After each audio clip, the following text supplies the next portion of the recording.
on the East Coast in Boston. Bam, we're live. Really wanted me this to isn't do the it. show. No one tuned in yet. This and is he just recommended turn down your volume and don't listen to me us. out here in Denver. So I used to do judo and stand-up jiu-jitsu for a long time when I was younger. I just totally got out of that stuff when I moved down to Boston.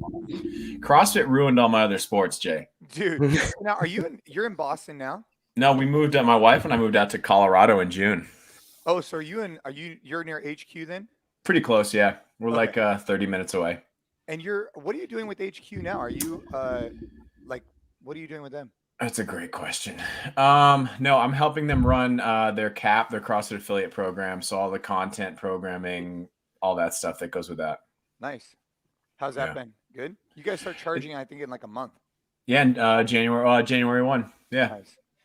It's been going well, learning a lot. Different doing it when you're not the boss. You know what I mean? Yeah. Yeah. He sold his app to HQ. Hobart's richer than God now. That's not true. That's not true. Why am I doing this podcast then? That's a great question. Because I love you, Sevan. That's why. Trying to get hoes. Because you and Austin, right? So are you? You, Austin, and then it was Spencer, right? Yeah, there were four owners, and all of us essentially came on in different capacities. So, got it. Yeah. Who works the hardest out of all of you? I know some of you just got the cushy job. You sold the app and they had to hire you and they got cushy jobs, but you're like busy as shit. Like if you call Hobart during the day, you get a text, like an automated text. Sorry, I'm working. It's so lame.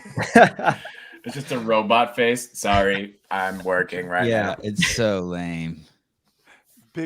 I love on Hobart's screen, it says at bigger than Sevan. Oh yeah, I gotta change that. I gotta That's change awesome.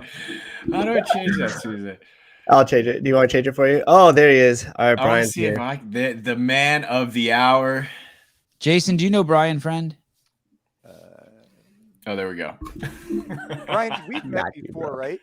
Gotcha. Yeah, we met briefly at Wadapalooza when you and Matt Fraser were calling the final heat of the men's in 2019. Oh, yeah, man. That was fun. That was good. I enjoyed doing that. Jason, that video of you and Nick Rodriguez is crazy. Bro. It is crazy. If you guys haven't seen this video, Jason's about to talk about it, but you got to go to Flow Grappling and see Jason fucking going to war with this monster. It's not a joke either. It's gnarly. Dude, so you watched the one where did you watch like the one where I taught him a bar muscle up and then we did a workout and then we rolled? Dude. Yes, the rolling at the end is nuts. Dude, so me and this guy, he's really, really good. I went there and I taught him how to do a bar muscle up and then we did a workout and I beat him in the workout and he did really well, by the way, and he's super fit. But as soon as I beat him, I was like, shit, that was probably a mistake. And man, we went to the mats and boy, did he take it out on me. Oh man, he made me feel like I was a little kid. He's really good.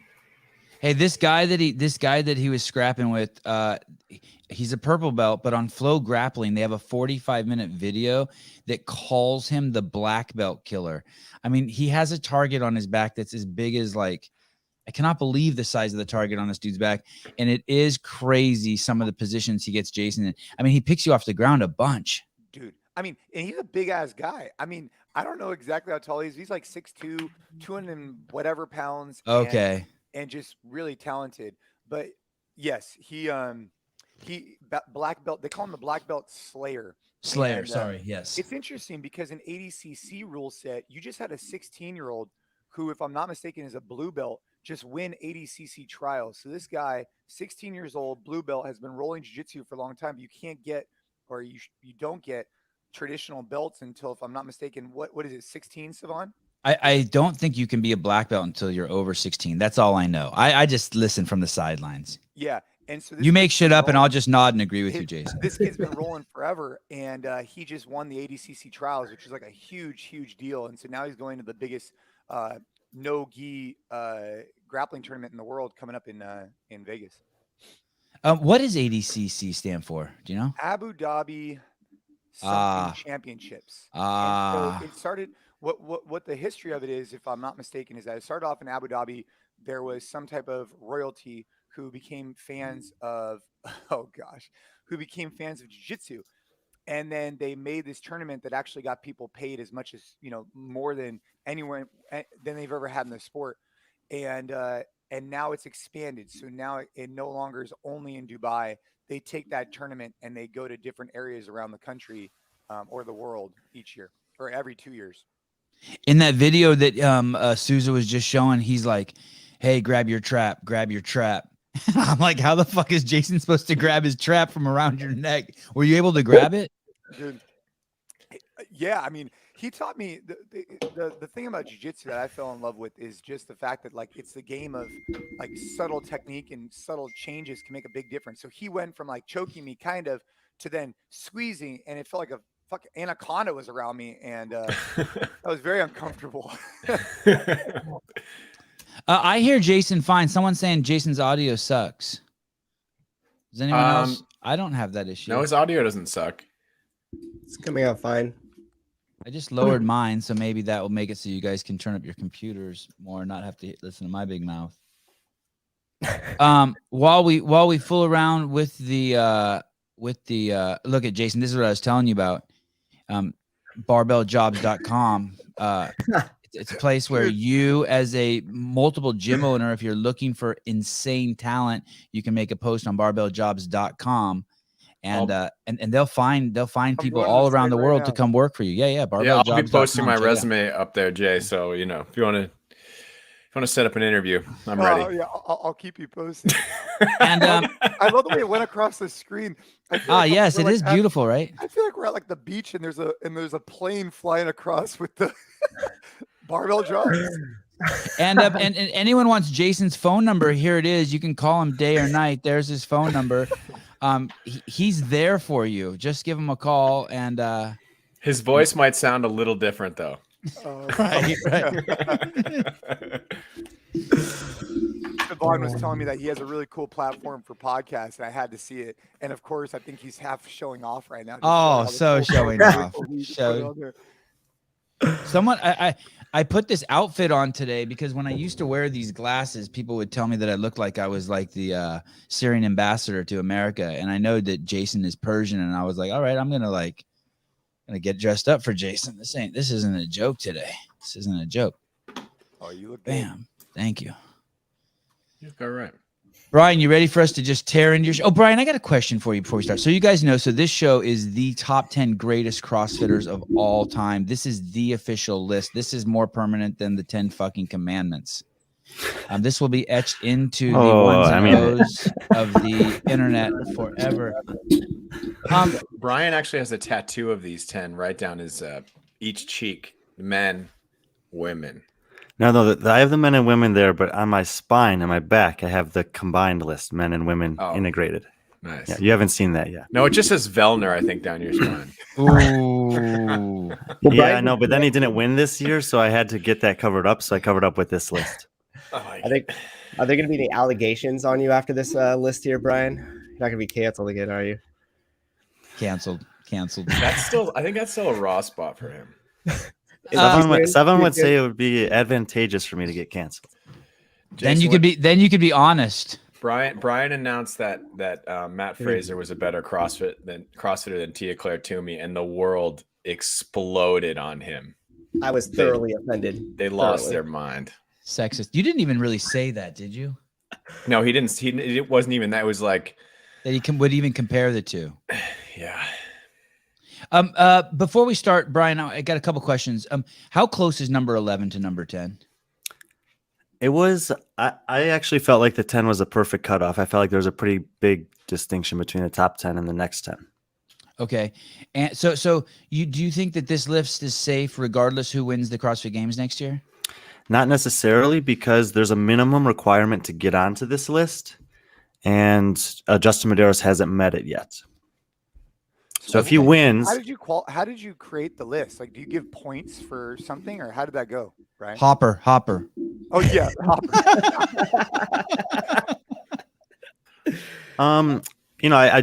I scoured the history of the CrossFit Games and came up with all of the people who I thought had any potential to be on the list, and then I started, just organizing data, and As far as criteria goes, I just thought that you needed to have at least 3 CrossFit Games appearances. Like there needed to be some element of longevity.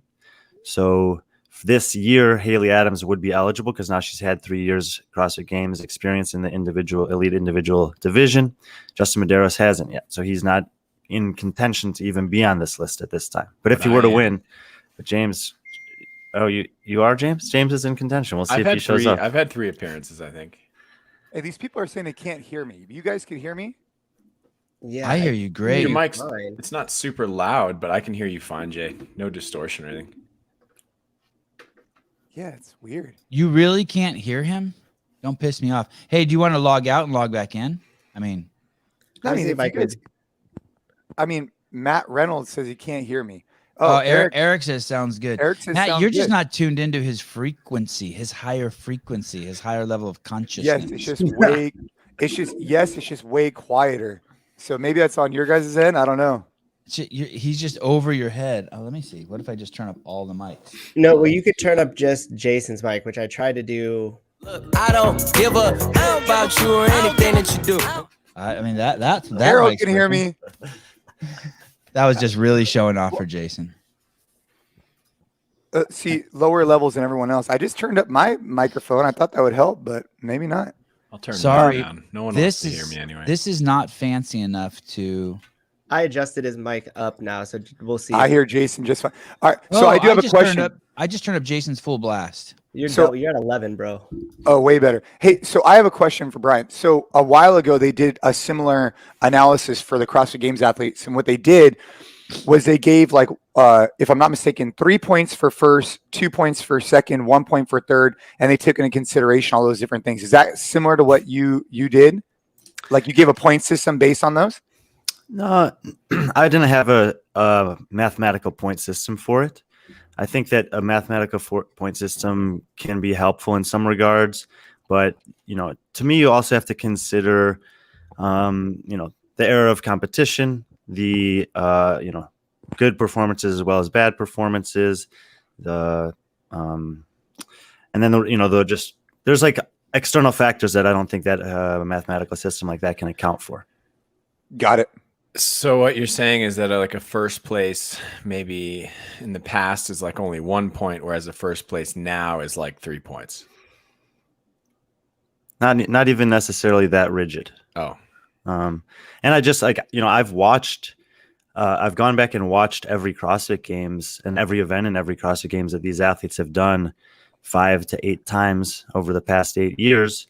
And I feel like I have a pretty good understanding of how good each of these people are based on watching that. I've seen them competed out a lot of them compete live at other competitions, and I've just spent a lot of time investigating what kind of athletes they are, how dominant they are in certain regards, and what their overall career represents.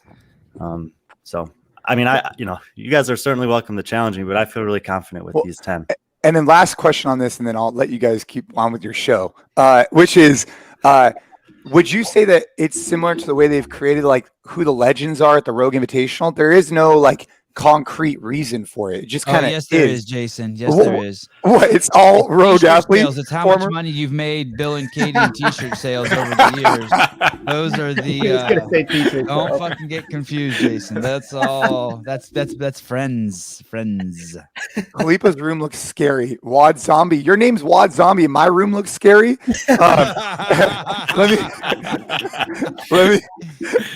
Let me turn down my lights in the front then. I'll be right back. No, man, you look great. Dude, you look great. What are you talking about? No, hey, you know what? Hey, Wad Zombie, if you think that's bad, zoom in on the scar that I just got. Yeah, that's some scary stuff from jiu-jitsu yesterday. Jason, that's like someone left that little plastic tag in the jiu-jitsu suit. Like there was a label on it and they pulled the label off, but the plastic tag was still. Dude, yeah. If that line starts headed towards your heart, be careful. Yes.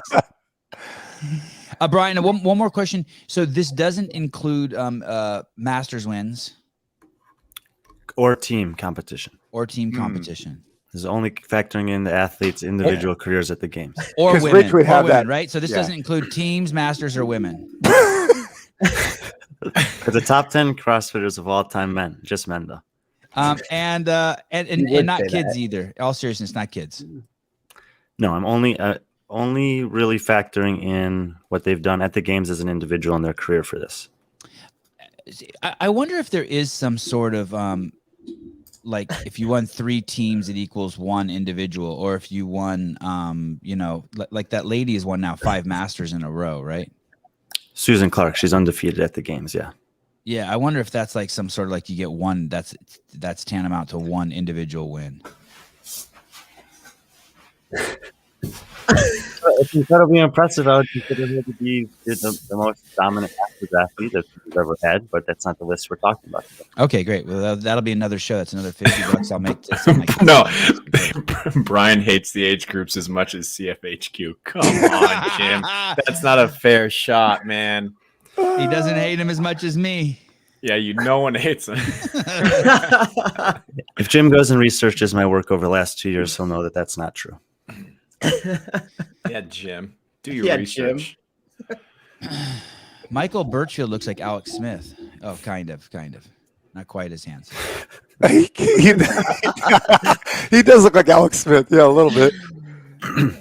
Hey, Souza, did you get those 2 documents I shared with you about 10 minutes ago? Yeah, 10 minutes ago. I got one here. Hold on. Just Hey, take so a look Brian, at them. when They'll be relevant when we get to the top 2 or 3. Yeah. So Brian, I pasted those pictures in. Does that just automatically update the document? I just dragged them from my desktop onto the document. Yeah, I see them.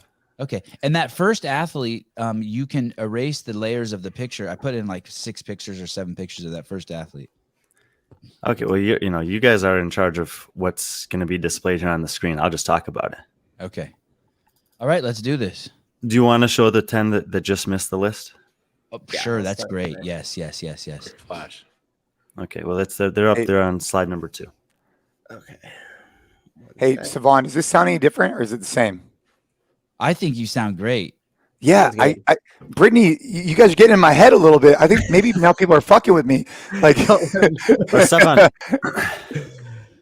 yeah, zoom in on that if we can, or make the presentation so people can see it. top 10 CrossFitters of all time. Oh, man. Ooh. Well, let me zoom in. Hold on. Just go to view It's present. probably like a full page. So we got a BKG, Bjorgvin, Carl Ooh. Gudmundsson, Brent Fikowski, Brooke Wells, Josh Bridges, Carrie Pierce, Kristen Clever, Kristen Holte, Noah Olson, Sarah Sigmundsdottir, and there was one more, Scott Panchik. Oh, man. Panchik. So these are in alphabetical order. These were the next 10 that didn't get on the list. And the one thing that all of these have in common is that they've done at least 5 CrossFit games. And I think all of them, other than Brooke Wells and Scott Panchik, have podiumed at least once. Scott's never been on the podium? Dude, so that is the most. So Scott Panchik has like, if I'm not mistaken, 4 fourth places. Is that right, Brian? Yeah, I think it's 4 fourth places. I think it's either 6 or 7 times like in the top 6. Oh, dude, he's undeniably like super consistent, but hasn't gotten on the podium once. And yeah, ruins the suspense. Will says, I think it's building up a little bit more suspense. Yeah. Who's going to make that top 10 list? Yeah. So obviously these are all incredible athletes. You see that a couple of them come from, a little bit more in the past in the cases of Chris Clever. Well, Panchik spans basically the entire era. And then Josh Bridges is, but you have some more modern athletes, some athletes that are still competing, like Fikowski, Sarah Sigmundsdottir come back this year. And then some that have just retired, like Carrie Pierce and Kristen Holte. So this guy writes, no Sean Sweeney, devastated. Is Sean Sweeney even in the top 100, Ryan? I didn't go down that list that far, but if Hey, don't throw people's names in I like, and then I got to fuck them up, because that's not cool. I like him, but he can't. Oh, that's a beautiful slide right there. Okay. Let's see it. See what? Drum roll. Number 10. Do we have anything? There he is. What? No. Oh my God. Already we got some problems. Oh my gosh. Number You don't like 10, the picture? Number 10, Jason Khalipa. Look at him. Look at him with Ben Smith and Rich Froning out of focus and Jason in focus. What a brilliant photo. Sevan, why did you pick this picture? I had so many. Well, we can't see the whole photo. Could you make it a little smaller, maybe? I feel like every time I touch the button, I'm screwed up. We're gonna drop the number one. The comments are gonna be delete that photo. You'll see that I have so many good photos of Jason. It's ridiculous. I like this one just because it was with Ben. It was with Ben and Rich. And if you see it a little wider, you can see more of his body. And Jason performed incredibly well at that event, kind of freakishly well. No, if they ever did that event again, no one will do what Jason did. I think he won the 2,000-meter sprint and he won the long game, which was like, that was put in there to fuck with the athletes. And Jason kind of squashed that. That was ridiculous, actually. Yeah, it was scored as two separate events. And so going into that was pretty nerve wracking because if I'm not mistaken, we did a swim event and then that was the 2K row and then the half marathon row. And as an athlete, you're looking at it, you're saying to yourself, hey, you know, how are you going to approach this? If you take the 2K too hard, you might blow yourself up for the rest. If you take the 2K too easy, you're going to not get any points. You're going to be screwed. So yeah, I just kind of went for it and held on. Another one of my favorite photos of Jason at the pig. That one just exposed how big his arms were. That was ridiculous. That was a ridiculous. Hey, Eric goes, Jason's only going to be on for about 5 more minutes. And then I'm out. Oh man, that was a good event. This pig event was probably my favorite event at the CrossFit Games ever. I have some fun things, but this one in particular was my favorite event. That's actually kind of neat to hear. It's my favorite event that's ever been programmed at the games. I always, every year, I hope that he'll program like a Burden Run 2.0, but we've yet to see it. But I thought, especially in that year, it was different than anything we'd seen before. It was a good test for the athletes, and you really got to see a variety of different strategies from, like people come out pretty quick, people kind of have methodical finish throughout, and then there were a lot of opportunities for lead changes or people to overtake other competitors. So I thought it was just good all around. And I know that there's some cool, funny stories about and impressive stories about the coverage of that event too. Matt, can you remove that picture? I think you can go down pretty deep. I put in like 6 or 7 photos of Jason. So someone's asking why Fikowski didn't make it. Well, he's in the next 10. I mean, like, this is a very exclusive and difficult list to get on. Hey, I like this chat because I don't do this that often with like a live chat. Eric, the softball throw rank, I would definitely be ranked number 1. Have you practiced that since then? Have you improved? Yeah, I mean, my son plays baseball, so I've actually learned how to throw a ball better. But I probably wouldn't still not shake out very well in that event. He's punishing his son, making it. He's like me.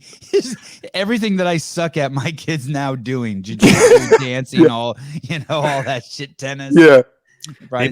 Maybe Rogue should bring back the legend softball throw next year. So you can my gosh, redemption. Oh man, you didn't take last in that, did you, Jason? I think me and Spieler like basically tied for last. Like, there was like a distance where at that point, the problem was that you had to keep it within the lines, and I suck so much at throwing that I'd rather just keep it within the lines and get something than throw it super hard and have it go way all over the place. So yeah, that was super embarrassing. And that was on ESPN at the time, and I was in like a leader position, so they were highlighting me, and I just couldn't throw for shit. This was at HQ. It was him and Dan Is this Bailey. Linda 20 down to 1? Yeah. Oh my gosh. I remember watching that and I was like, I was like 1 or 2 years into CrossFit. I was like, this is insane. These guys are like, I can't even imagine this. And I took that for you camera nerds. That's with the Leica M240. And I got some insane photos of Jason there too. But I always liked that one, just kind of in motion, getting back into under the bar. Dude, that was a good workout. That was a fun one with Dan Bailey. Yeah. I thought you guys were going to die. There's maybe a couple. Is it hard to go through them, Sousa? Like you can just click on it and hit delete and just make it vanish and the next one pop up? No, because I'm not. No, I'll screw it up. Everybody else. Hey, John's talking some shit, saying if Medeiros retired today, he's arguably better than Jason. I don't know. Well, let's see. We'll see. But anyway, maybe Medeiros is number 1 already. Yeah, maybe he's number 1 on the list. we should give some credit to Jason in case people aren't familiar. He can. What I think is really impressive about Jason's career is that he had 7 appearances at the games and he only had 1 finish outside of 7th place. So 6 to 7 times he was inside the top 7 at the games. He's taken 1st, 2nd, and 3rd 3 different years. His average finish at the games is 5.5, and that's including the outlier from 2010. And if you go back and watch him compete, he's one of these guys that he's like, I kind of think of him as like an early version of Brent Fikowski. Like there's just certain workouts where when you line up against him, you're just like, oh my God, this guy's going to demolish this workout. And then about halfway through his career, he was the guy who first started working with Chris Hinshaw and kind of redeveloped what he was as an athlete. And I think that in a lot of ways paved the way for the aerobic training that all elite level CrossFit athletes do now. And I think that there's a lot to be said for that.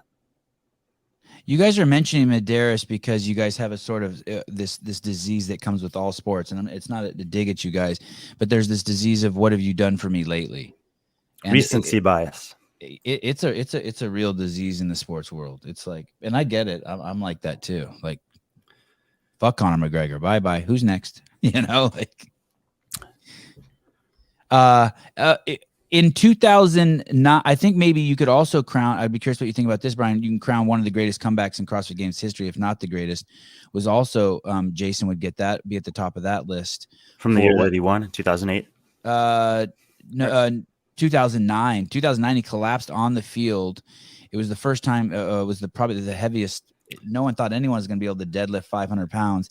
He collapsed. Oh, this is a great story. Look at that picture. I put that one up for a reason. So bending over right there, that's Austin Malleolo struggling to finish the workout. And these knuckleheads, Rich Froning, Fisher and Jason Khalipa come over to cheer him on. And instead of cheer him on, they're looking at like something that's wrong with Rich's hand. And there's a wide shot. If you go to the next shot, you can see the wide shot. They're in the stadium. And it's pretty hilarious because when you have Jason and Rich come out there to cheer someone on, all of a sudden no one's paying attention to the guy who's struggling. Everyone's just looking at Jason and Rich, and it just defeats the whole purpose of them coming out there for the guy. But I really like that photo. Oh, look at that. Poor Austin's just completely coming apart. These 3 savages are cheering him on. Do you remember that, Jason? Yeah, I remember that. Yeah. That was, what's interesting about that event, that's the burden run, is that the night before we had a meetup with Dave Casher and he went over the event. I remember thinking to myself how cool it would be to go into the stadium in first place and kind of visualize that. You carried a log through a tunnel, and then you came out. And I remember thinking to myself, if I can get to that sled first, more than likely I could pull that sled across first. And so coming in that stadium just erupted. Those years were excellent for the CrossFit Games. I mean, the stadium was action packed. The tennis stadium was just like electric. This in particular was in the soccer stadium, but yeah, I remember that. That was great. Yeah, the tennis stadium was electric. Did you win that event, Jason? Yeah. Oh, that's awesome. And worth noting that even now, Jason is still tied for 5th all-time event wins at the CrossFit Games. Wow. The reason why that event was so cool, for anybody listening, is that as an athlete, oftentimes the CrossFit Games, that I'm sure James can share or others, is that when you win, normally you just win like by an instant. You don't really know you're going to win, and you just kind of pull it out.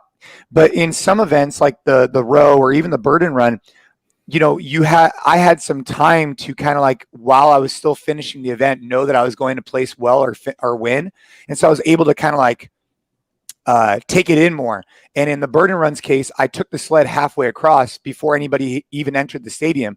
So I was able to kind of stop for a second, like feel that emotion and then finish it out. Whereas in other events, you never had that opportunity. So that's why it kind of stands out to me.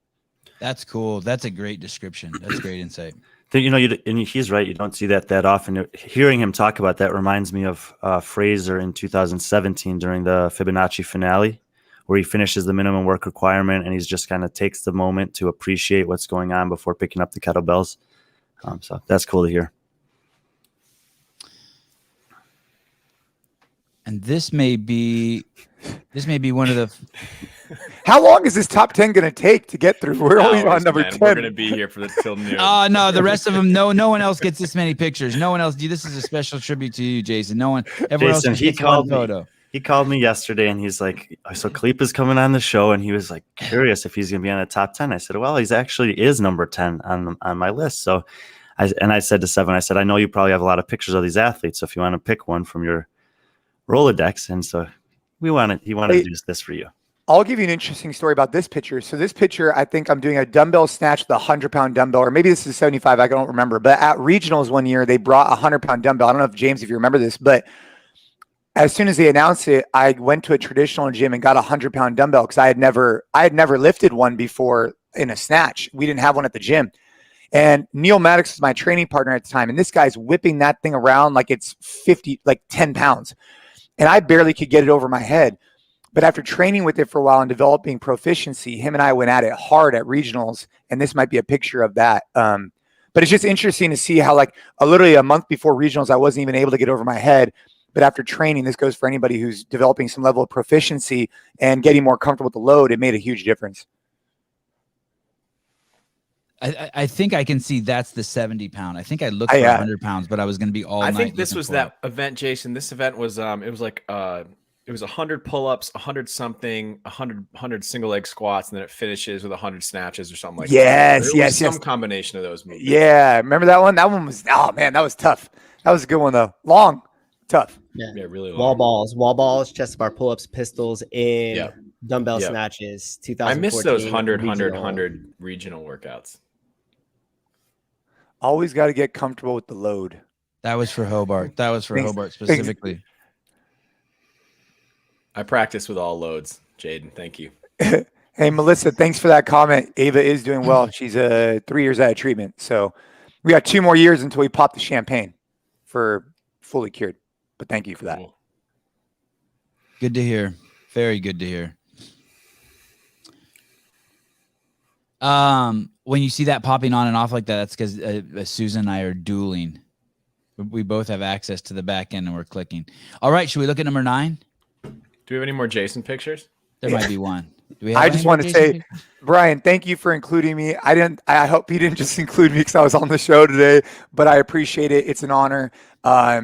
We'll see who the next top 9 are. I mean, it is tough because you have male and female, and there's been some super, super dominant females. So we'll see what the next 9 are. But thank you for including me. Appreciate it. Are bigger than his triceps.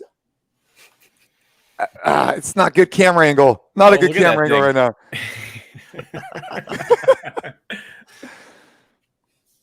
I started doing skull crushers. All right. Let's see number 9, Souza. No, fuck it. Let's skip to 5. No, I'm joking. Do it. I'm joking. Let's see where all the friend bucks go today. Oh, okay. 9. Yeah. So 9th on the list here is Samantha Briggs. Just give a brief overview of her career.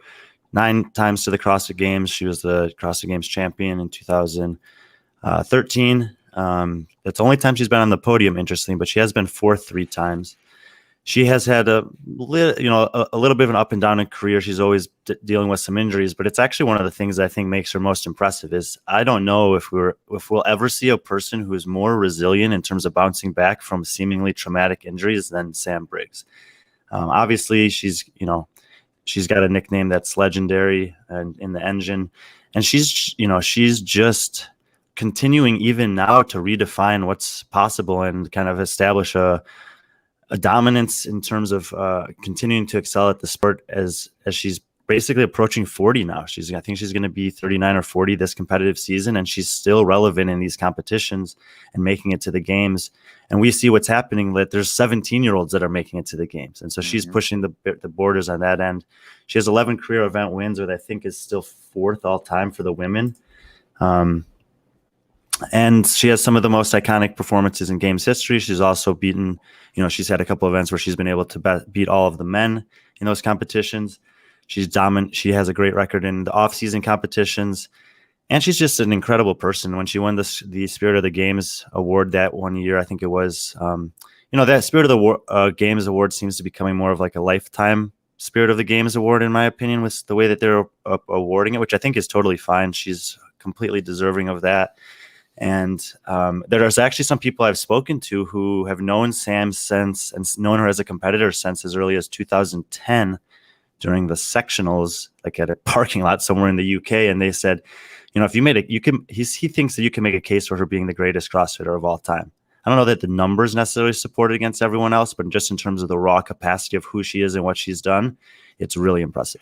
Some of her open performances have been out of control too, like not just top of the women's category, but like beating everyone in the world, I think, right? Like, yeah, and she has like an incredible record of in muscle up workouts. Like when she's done, I don't have all those numbers. And rowing.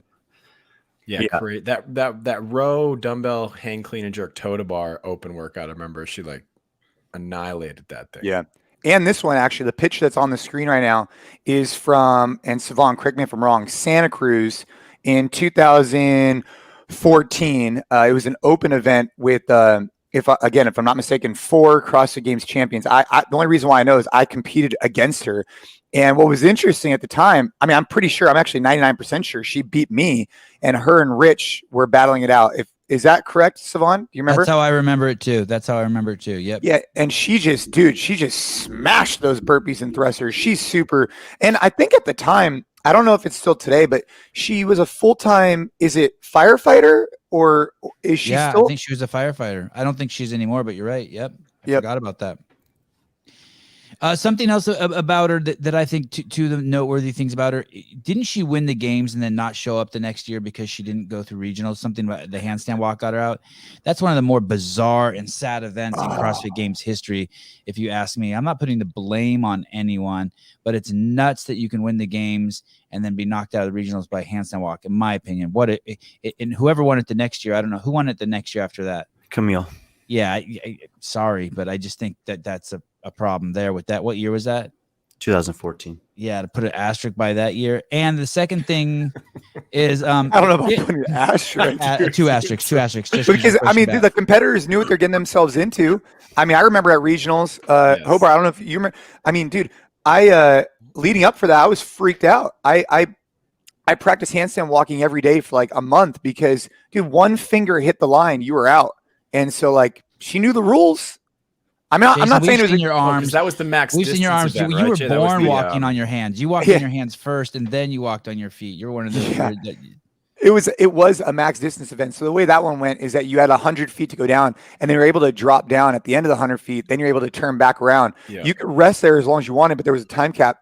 But as soon as you dropped in the middle of the floor or touched the side, your score was up. So if I'm not mistaken, Samantha, there was only like 6 events at regionals. So if you placed bad at one of them, you're not going to the games. And she won like all the other events, but she got last in that and she didn't make it. And then the second thing is, and I've said this 1,000 times, if she's at the games, she deserves the Spirit of the Award games. Spirit of the games award. Oh, Alan and Gardy are saying that Kara got injured at the games. Kara has had some unsuccessful luck with that. I don't know if we're going to talk about her later, but she's incredible. She is incredible. That handstand walk event, the reason why I think that's important and I'm glad that you brought it up, is because recently people have been talking a lot about execution having too big of a role in CrossFit, like the final event of Rogue, for example, and being like very critical of that. But execution has been a part of this sport going all the way back to the beginning. What does that mean? Can you? What does that mean? Execution? Like they say, like, oh well, they only doing it. Yeah, I mean it's ridiculous, right? You obviously have to show up and perform and complete the task under the time constraints or the limitations that are required, and that's always been in the sport. So it's not something new, and it's not an excuse or a bad program. That's like, it's just part of it. That's like like you're on the 10-yard line, quarterback's going to throw a touchdown, doesn't make it, and everyone's like, oh, too much pressure. He was, it was too much focus on execution. We better give him another chance. That's insane. I don't know if I like that metaphor. I don't know if I like that. I like this metaphor a little better, Hobart. It's like ejaculating before penetration. You failed on your execution. Does that help you out a little bit better? I think my metaphor. Just go back to when you were 16 better, years old and you were trying surprising. condoms on alone in your bedroom. That's just wearing them in the shower just for fun. Yes. I know you. You're very thorough. You rehearsed 2 boxes. Yeah, you got to make sure you can execute because that's all part of it. Yes. Oh, that gives me anxiety that people are worried about execution in an event. Hey, one thing that's random about this photo, which I did not choose, my fiance and I are in the background of that photo. Dude, really? someone mentioned Cole Right Sager here. might be there in Yeah. the red shirt. I think you might be standing next to Cole Sager, No, Matt. that's one of my coaches that still works for me. His name's Dylan. But we Dude, it say looks that just like Cole Sager. dude, he looks exact. We talked about it all the time back then, which is pretty funny. Sunburnt Yeah. Cole Sager. Who were the judges for this event? Were they local coaches or were they seminar staff? That's Tia-Clair on the right. Yeah, it is. I think that Zach I Pine. was gonna say, is that Zach judged- Pine? Looks Yeah, like- Zach Pine judging her. I think Bosman was on the floor, and then they had all 5 champions, right? It was Jay, Rich, Graham, Sam, and Annie. Oh, Dude, look who's in the house. sorry. Lazar Jukic. We should have a moment of silence for him. Lucky us. What's up, Lazar? Hey, Brian, this is the second time I've seen this guy comment. Is this dude related to you? I don't think so. Oh, all right. Yeah, the Masters deserve to That's be a- roasted, but I'm getting old and soft. Okay, number 8. It's a pretty tough call between 8 and 9, actually. And we just were actually talking about her. This is so I have Cara Saunders at 8th. Oh, that's funny. We were just talking about her. Yeah. And Cara's had been to the games 9 times. She's only been on the podium once, which was in 2017, where she took second to Tia by 2 points and 2/10 of a second, basically. But she's Badass picture. I consider her to be the fittest person who's never won the games. I think that, she could have won in 2017. It was very small margins, and she could have won in 2014. I know some people were writing about it in the comments. It seemed like, her and Camille were, obviously the defending champion wasn't there, but her and Camille were heads far away ahead of everyone else, and she had to withdraw Sunday morning due to an impingement in her neck that I think was probably inflamed from the push-pull event the previous night. And then there was a midline madness that required handstand walking this morning, and she just literally couldn't do it. And so that's kind of like that. Her resume is missing that performance from the games as well. And obviously, we've talked with Josh Bridges about this, like things happen in sports and sometimes you have an injury and stuff comes up. But I think that on paper, this is kind of to your question originally, Jason. I think that on paper, Sam Briggs might have a stronger resume because of over the totality of her career. But I just felt like kind of looking back at Cara's career and kind of diving into the things that she did when she has been healthy, and the opportunities that she lost as not being healthy, that I just felt like she was slightly fitter and slightly more impressive over the times that we've got a chance to see her. She kind of alluded that she's over it. I'm being way exaggerating, but she's alluded to the fact that she's there to play, not to win, in this most recent games, and maybe having kids did that to her. It does fuck your priorities up. I had James Krause on the show, as a world-class UFC fighter. I think it was James Krause, and he said having kids make you soft. Having kids will make you soft. Or it'll make you a badass like Annie Thorisdottir coming out of she was already a badass, but then she comes back and dominates. Good point. Thanks for ruining my story, Jason. Hey, you know what? You pitched No, but it is good to bring up both of them in that context, because similarly to what Sam's doing in terms of pushing the barrier with how old you can be and still be relevant in the individual field, those are two of the best CrossFitters women of all time who've had kids and come back from them. And I think we've seen a different experience with Annie than with Cara. And it's not a good or a bad, but I do think that Cara, for whatever reason, is having a little bit more difficult time getting that ultimate competitive edge that's needed to be elite in this sport. And Annie seems to have just kind of fallen right back into that pretty seamlessly. There's a couple of things asking about, is Cara contending for the podium again? Or I don't understand the list. I do think one way to look at this list based on what you're doing, Brian, and I have nothing to do with the list at all, but I think if you're a competitor in the space and you were going to go compete against people, how would you rank them when you're thinking about them and their skills before the games? Who's on your mind of people that are going to be contenders? Cara is going to have to be at the top of the list on a regular basis. And so is Sam Briggs. As a male athlete going in, I'm thinking, okay, well, I know Rich is going to be a contender. I know this person can be a contender. I think, is that a way to look at it, Brian? Like these are people that athletes think about when they're training, like, oh shit, I got to be on top of my stuff, because you got Kara, who's been really consistent for years, and we know that she's going to come and bring the heat on a bunch of events. If someone interviewed Kara before the games and she said, holy shit, I'm the healthiest I've ever been, I'm 5% better than I've ever been, all of a sudden she's the biggest threat to Tia Toomey, hands down, no questions asked. It's a legitimate threat. So I just was thinking that whatever Jason just said made me think like that. Like, yeah, this girl's like, of all the people who could ever threat Tia, she's probably one of the only ones. Yeah, and in her in Tia's run, I think she gave her the best battle, and the best battle that we've ever had at the CrossFit Games in terms of coming down to the wire between two competitors for the championship. Right. Yeah. I wish I could see the top 10 as one whole right now, because it is creating some questions for where do we think, but I guess we could talk about that at the end. So we can see who we thought shouldn't be on the list. Yeah, Colin, Horvath was on the list, and then as soon as she texted me back, last time I texted her, she wrote, "How did you get my phone number?" And then so I had to pull off the list. I mean, yeah, that's accurate. That is accurate.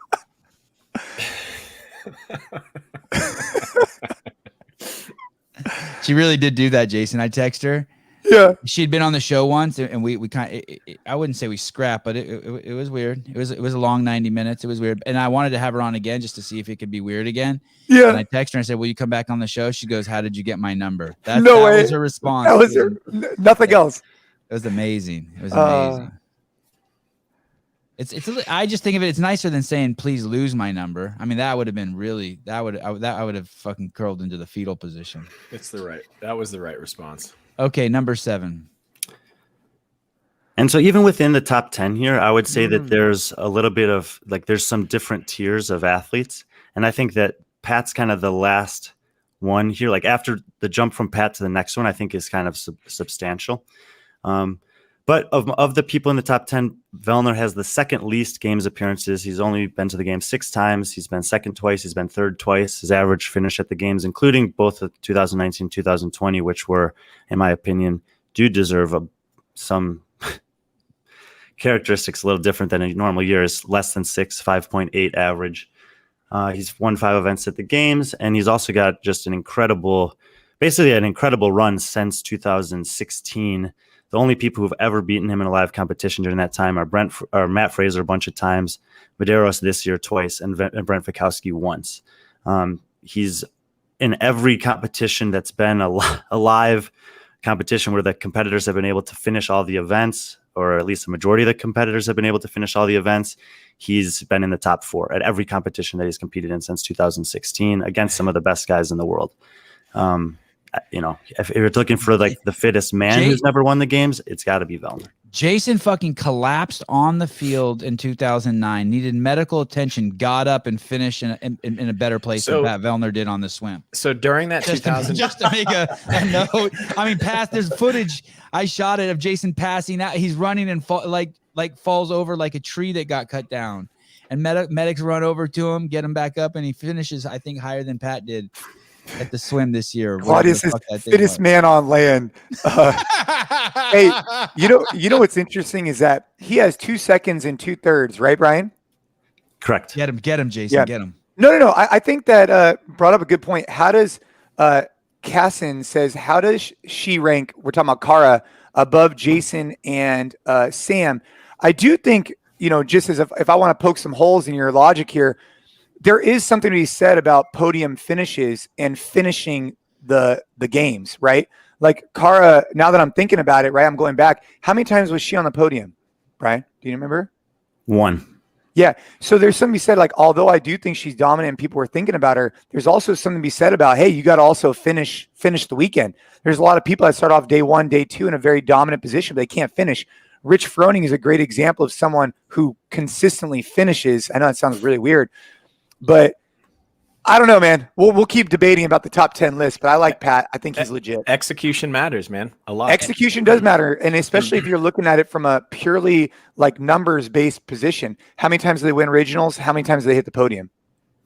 I'm going to add something to this when we see if there's one of the greatest CrossFitters in the world didn't finish. I think I have to assume she's coming up pulled out of one of the games, which is always interesting. Well, yeah, but I mean, and Jason's got a great point there, and that's something that is talked about. Is like there's some things that are tested at the CrossFit Games that you don't see on the scoreboard, right? And the duration of the test, the ability to recover and put your body through that kind of environment for 3-4 days in a row is one of those intangible things that you have to have. Yeah. So, I mean, based on that, I'm just saying like, and Brandon, yeah, I'm not necessarily questioning Brian, but I am curious the logic there, because there is a bias from all of us. And I know these people personally. So of course I have a bias too. But I do think podium finishes make a difference, because, you know, to get on the podium is a difficult thing to do. And like you said, your body wears down over the weekend. If you can't finish it out, it's irrelevant, you know? And if we are talking about Vellner, if you look at his, like his performances at the games, he doesn't seem to wear down as the weekend goes on. He's very consistent from start to finish. He's got a ton of top 10 finishes on day 1, but also on day 10 or day 4. Or well, not only that bounce back effect, I think is really important. Like you see so many athletes have a turd finish, or something goes wrong, or their bike breaks, or they get their foot stuck in the rope climb and they eat shit off the cargo net. Yeah. And that's the end of their weekend. But like Pat's a really good example of just like soldier on, do better next event. And I think that's really people underestimate how valuable that is in a competitor athlete. Or in Jason's circumstance, the director of the games takes one of your athletes off the floor. Yep. Too soon. Too soon. Come on. Too soon. Another 10 years. Another 10 years. Another 10 years, maybe we could talk about that one. All right. No, hey, that we should talk about that at some point. That was a learning lesson, I think, for everybody, including myself. I wish I would have handled it differently. Anyone want to say anything else about Patrick, Mr. Vellner? That's a great photo. Whoever took. I mean, that is an OnlyFans cover photo right there. Yeah. Yeah. I think Pat is. He's actually. I mean, obviously, I'm a fan because I think he's a super nice guy. He's also a physical therapist. I think that's important to kind of note. You know, he just had a kid. I think, and Cara did too, and others. But the fact that he was able to finish up school, become a PT, and still compete professionally in the sport of CrossFit, especially right now, and get on the podium 4 times, I think definitely solidifies him on this list. I think it's honestly, non-debatable. There's a couple small things that have happened to him that he could have been a couple spots higher here. The 2 bad finishes he had at the games were like he had a pulled groin in 2020 for the online competition. It was like a 1 rep max front squat was less than his 4 rep max front squat 6 months later. And that basically keeps him out of the top 5 in Aromas. And it's like these kind of nuancy things, like we talked about with Cara Saunders, that you're aware of. But when this guy's healthy and shows up, he's one of those guys that you were talking about, Sevan, that like he's in your mind and you know, if I want to win this competition, I have to beat this guy. Yeah. Hey, just to correct myself, I do apologize. I just talked to Pat. He's a chiropractor, not a physical therapist. I apologize for that. That was mistaken. And he's what we call in Canada a unit. That's probably he's definitely. But also, he missed just the so cut. everyone knows, I don't know the difference between a physical therapist and a chiropractor. There's a big. But hey, Brian, one thing to note about Pat Vellner too is that him and Fokowski, if I'm not mistaken, missed the games in 2019. They didn't make the cut, or if it was because of the sprint event, right? Wasn't it a zigzag sprint or something like that? They've missed the cut for different reasons that year. Basically, Vellner screwed up event 1. And then Mary was extremely difficult for both of them relative to the field of guys that was remaining. I think just from a range of motion perspective, and Fokowski took dead last on that and was dead in the water after that. And then Vellner also did have that error of stepping on the line in the sprint event. So he had a couple mistakes, and we're talking about execution. Hey, can I say kept him something out real of quick? the top 10. Why do we get all bent when it's like, oh, it's a big guy doing range of motion and it's hard for him to execute, but no one talks about the fact that like lifting every barbell is harder for someone who's smaller. Because if lifting every barbell is not harder for someone who's smaller. It depends on the weight on the bar. Someone who's larger and just loading and the fatigue that takes on a body. No way. I would take Josh Bridges over Jason Khalipa every single day in a 95-pound thruster workout. I'm not talking 95-pound thruster. I'm talking you just about said moving a barbell. Okay, well, I'm talking. Sorry. Yeah, a loaded event. Hey, Brian, I am Like sitting right here. Event. You know what I'm getting at. Actually, I'd probably take you over Bridges now. I think he's too broken down. No. Oh, God. Hey, Hobart, here's something interesting. You know, when you look at like an avatar for CrossFit Games like champion, you know, they're 5'8" to 5'10", 5'9", give or take, about 190 to 195. And so there is something to be said that if you're 6'3", you would definitely be an outlier right now, or 6'1" for that. And debating why that is, right? Longer range of motion, the challenges. Anyways, I think it's interesting the avatar that is most effective in CrossFit. No, I hear you. And I honestly, Jay, I agree with you. I think it's curious. I'm always curious at like why that doesn't come up, but yeah, like Spieler would always impress me, man. That guy would throw around weights. And I'd be like, holy shit, how does he even do that? But him catching it, let's say him catching a 315 clean and you catching, like, it affects his body far differently than it affects. Like, for you, it's like, oh, that felt nice. And for him, it's like he just got hit by a fucking asteroid. Right. But James, in this case, anyway, if we're talking about the 2020 or the 2019 games and those first 6 events, I've written extensively about this. Events 4, 5, and 6 were the most heavily weighted events. There was not a 1 rep max lifting test in there. And there was a test that involved 600 reps of body range of body weight movements. And I'm sorry, but Brent Fikowski is never going to beat Matt Fraser, no matter how fit he is on a 600 rep body weight workout. Hey, who's Mary? Is that some chick who just hangs out around the hotel or something? Who's that? Out of all the comments on here, you pull up that one. Of course, I just never seen any, like, I've never seen that. Like, like you go to the hotel, the baseball teams, you see girls hanging around the hotel. I just never seen that for CrossFitters. But I guess there was one. She got Fikowski. Merton and wall balls. Yes, Merton and wall balls. Yeah. Okay. Number 6. I just don't think it matters that Fikowski casual sender. I'll come back to that. Hepner Bridges. There's so much to talk about there. This is a badass picture too. That's a badass picture. This is hanging up in the Santa Cruz office. Is it? Yeah, it's still there. Big photo. Well, thank you. Thank you. Katrin Davidsdottir, I mean, probably everyone knows about her and about just the incredible consistency she's had over a majority of her career. 9 times to the games, 2 wins, 1 second place, 1 third place, so 4 podium finishes, 13 career event wins, which is 3rd all time for women. And after her first 2 years where she took 30th and 24th, her next 6 years were 1st, 5th, 3rd, 4th, 2nd, and then she was 10th this year. I don't know that much else needs to be said about Katrin. I mean, some people will talk about that, after that 2014 season, maybe there's a little bit of lull in the competition for women. I don't think that's the case at all. I think there was a changing of the guard, and you saw there's basically her and Sarah and Tia emerging as the main competitors, with Sam Briggs also right in that mix at that time, and Cara when she was healthy. And she was able to, consistently perform and regularly perform. She's extremely mentally tough. She's very good on events that require pain. I think some people are sometimes critical of her movement quality or something like that, but we're not judging that here. We're judging your ability to show up at the biggest stage and perform, and she's amongst the best that's ever done it. What movement quality issues does she have? She always looks like a great mover to me. I'd probably say her overhead squat position. Yeah, a lot of those, but I mean, even Tia, right? Even Tia's got some in Annie. I mean, you could be critical on all of them, couldn't you? I mean, yeah, I guess so. I'm looking at her results right here. I mean, it's pretty impressive, her bulk of work, if you actually look at it from like a purely numbers perspective. How about the fact she didn't make it one year and then she got her shit together and came back? That's crazy impressive too. I guess Sam did the same thing, but that's nuts. Mm-hmm. That's got to hurt not to make it. That never happened to you, right, Jason? You tried to make it as an individual and you didn't make it. That would hurt, right? Yeah, that would hurt. I mean, you have to check what you have going on and your ego. I mean, you got to sit back and say, hey, why did I not make it? Regionals were always stressful because you only had like 6 events.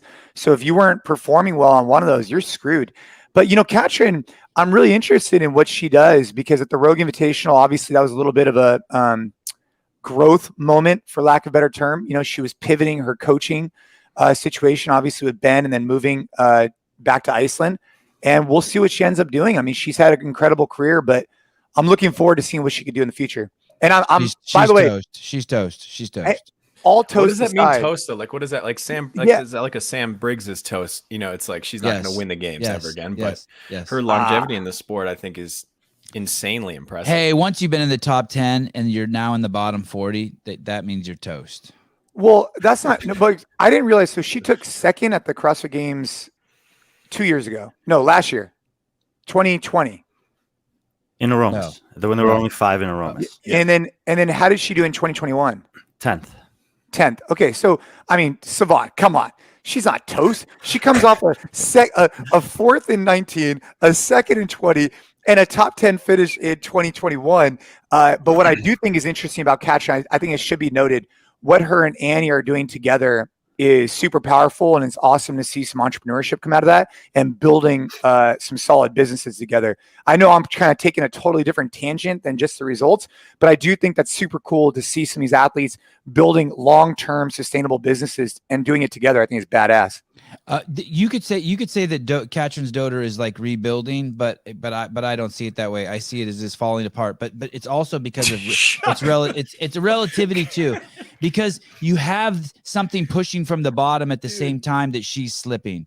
So she's taken 2 steps back, and the competition is taking 3 steps forward, and that's the problem. When Haley Adams, I have to imagine that when you get beat by Haley Adams, Emma Carey, and Mal O'Brien, Madeline Seabright. Who? What's her name? Mal O'Brien. Mal O'Brien. That's it. That doesn't feel good. It doesn't matter how good they are. When you're a veteran of the game and of the caliber that Katrin's Dottir is, that shit hurts. I think that's a huge mental head fuck. And I mean, no matter how great Annie is, I think Katrin should sell headphones or whatever she's doing, and I think that's her future. Look, I mean, I said at the beginning, but I agree, of the show, Jason. 10th's not bad, but I when you're skiing downhill, skiing downhill. Yeah, okay, but that's people's careers are always gonna come to an end at some point and in some fashion. Thank you, Brian. But when you're talking about at the start of the show, I said you have to have a minimum of 3 years to even be considered for this list. And everyone in the top 20 has at least 5 years competing at the games. And Katrin had a run of 6 consecutive years finishing 5th or better at the games. And there's only a handful of people, men or women, who can say that. And you could say that I think what's relevant is you can say there are people who are plenty of athletes, not plenty. There's a handful of athletes who are fitter than her right now. But it's still up to debate whether or not any of those athletes are going to have a career like hers. I think that's what's really important. Like, sure, I'm on board with that. Like athletes, there's a twilight to everybody's fitness career for whatever reason, age, other people are better. You have new headphone projects. But that being said, it's like, yeah, Emma Carey was fitter than her in a weekend, but she has so much more work to do to be Katrin Davidsdottir quality, legacy. I swap her and Jason.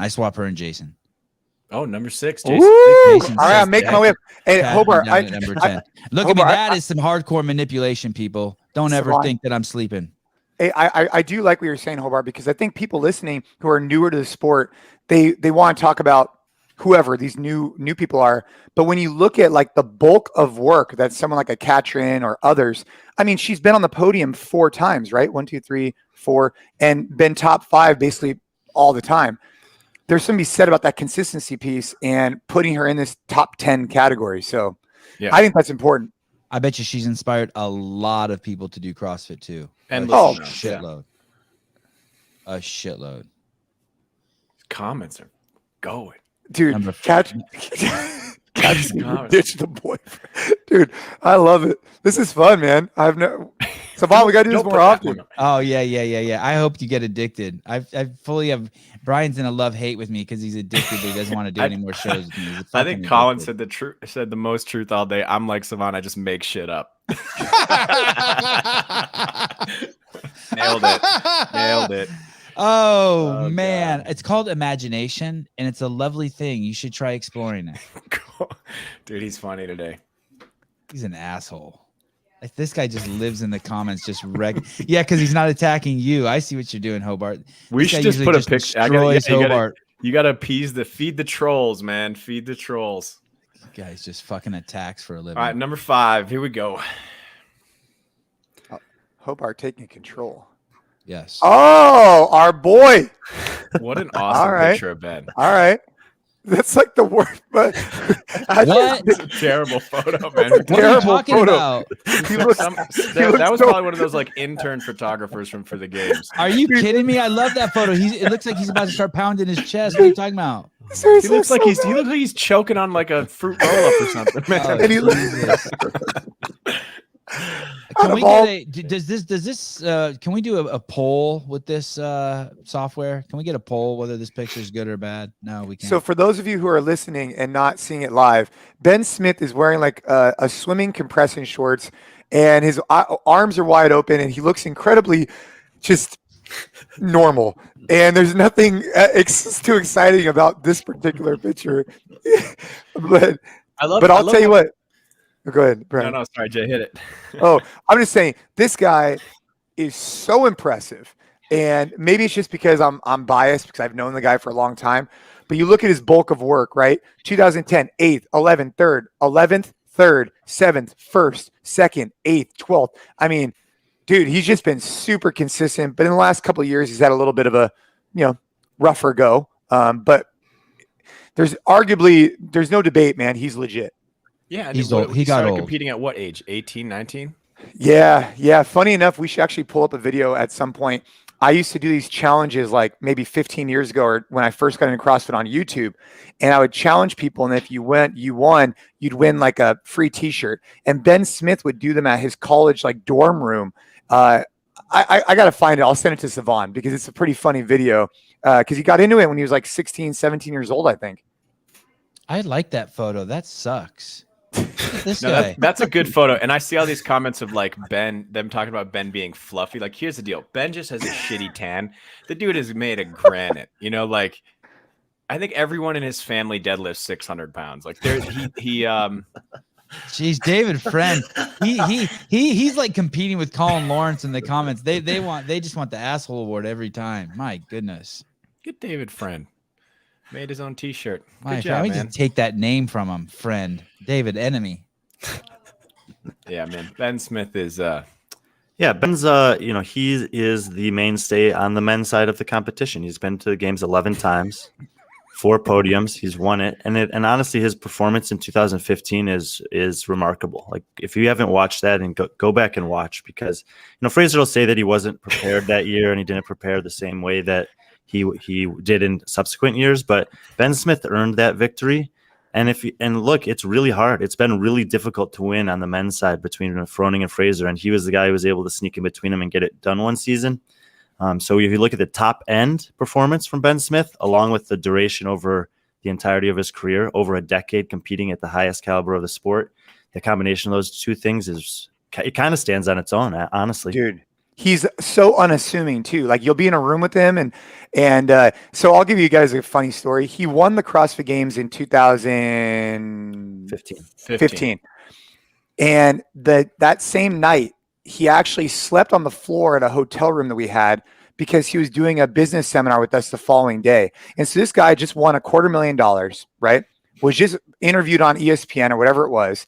And then he just didn't have I don't know what it was. He didn't have a room or whatever it was. He slept on the floor of our hotel room. The next day went to a business seminar after just winning $250,000 and being on ESPN. He's just this humble, super hardworking dude. And obviously I'm drinking the Kool-Aid. I'm sorry. That's an interesting story that you come off this Great super story. high, Great but yet story. you'll immediately go to a business seminar the next day. That's Can we cool. just talk about the fact that you didn't give up your bed for the I was thinking that. Oh man. The last thing I want to say about Ben Smith is he's one of the best lifters in CrossFit that we've ever seen. This guy is an incredible mover, and the way that he moves a heavy barbell over the duration of his career is the reason why I think he's been able to have such a long career. And if you aspire to do CrossFit for a long time, competitively or not, you should try to move like Ben moves with a barbell. He almost moves as well as James Hobart. Almost. I think he moves better because he's stronger. James Hobart wins the award for best CrossFit mover ever. Wow. Yeah, You heard it there. You have ankles like an angel. I think we should bump you up to the number 4 slide, Jay. Oh, You know what I'm saying? I'm making my way up. Why aren't the games still on ESPN? For the same reason they're trying to give vaccines to 5-year-olds. Money. All right, let's go to number 4. Number 4. And moving on. Ben Smith's a great pick. Oh, 4. Now that's a great photo. Are we going to critique the photo? Yes, it's the greatest photo. It's probably one of the best photos I've ever taken. Andy's gets 99% of the credit, and the 1% goes to the lighting. And the flowy hair, like the wind blowing the hair forward. So good. So I have Annie here at 4th, and I talked about like kind of the tiers, and I consider kind of Katrin, Ben, and Annie to be this second tier, just outside of the top 3. Obviously, that's not taking anything away from them. Annie is kind of the female version of Ben Smith, only I think that she's done it a little better over her career. She also has 11 appearances at the games.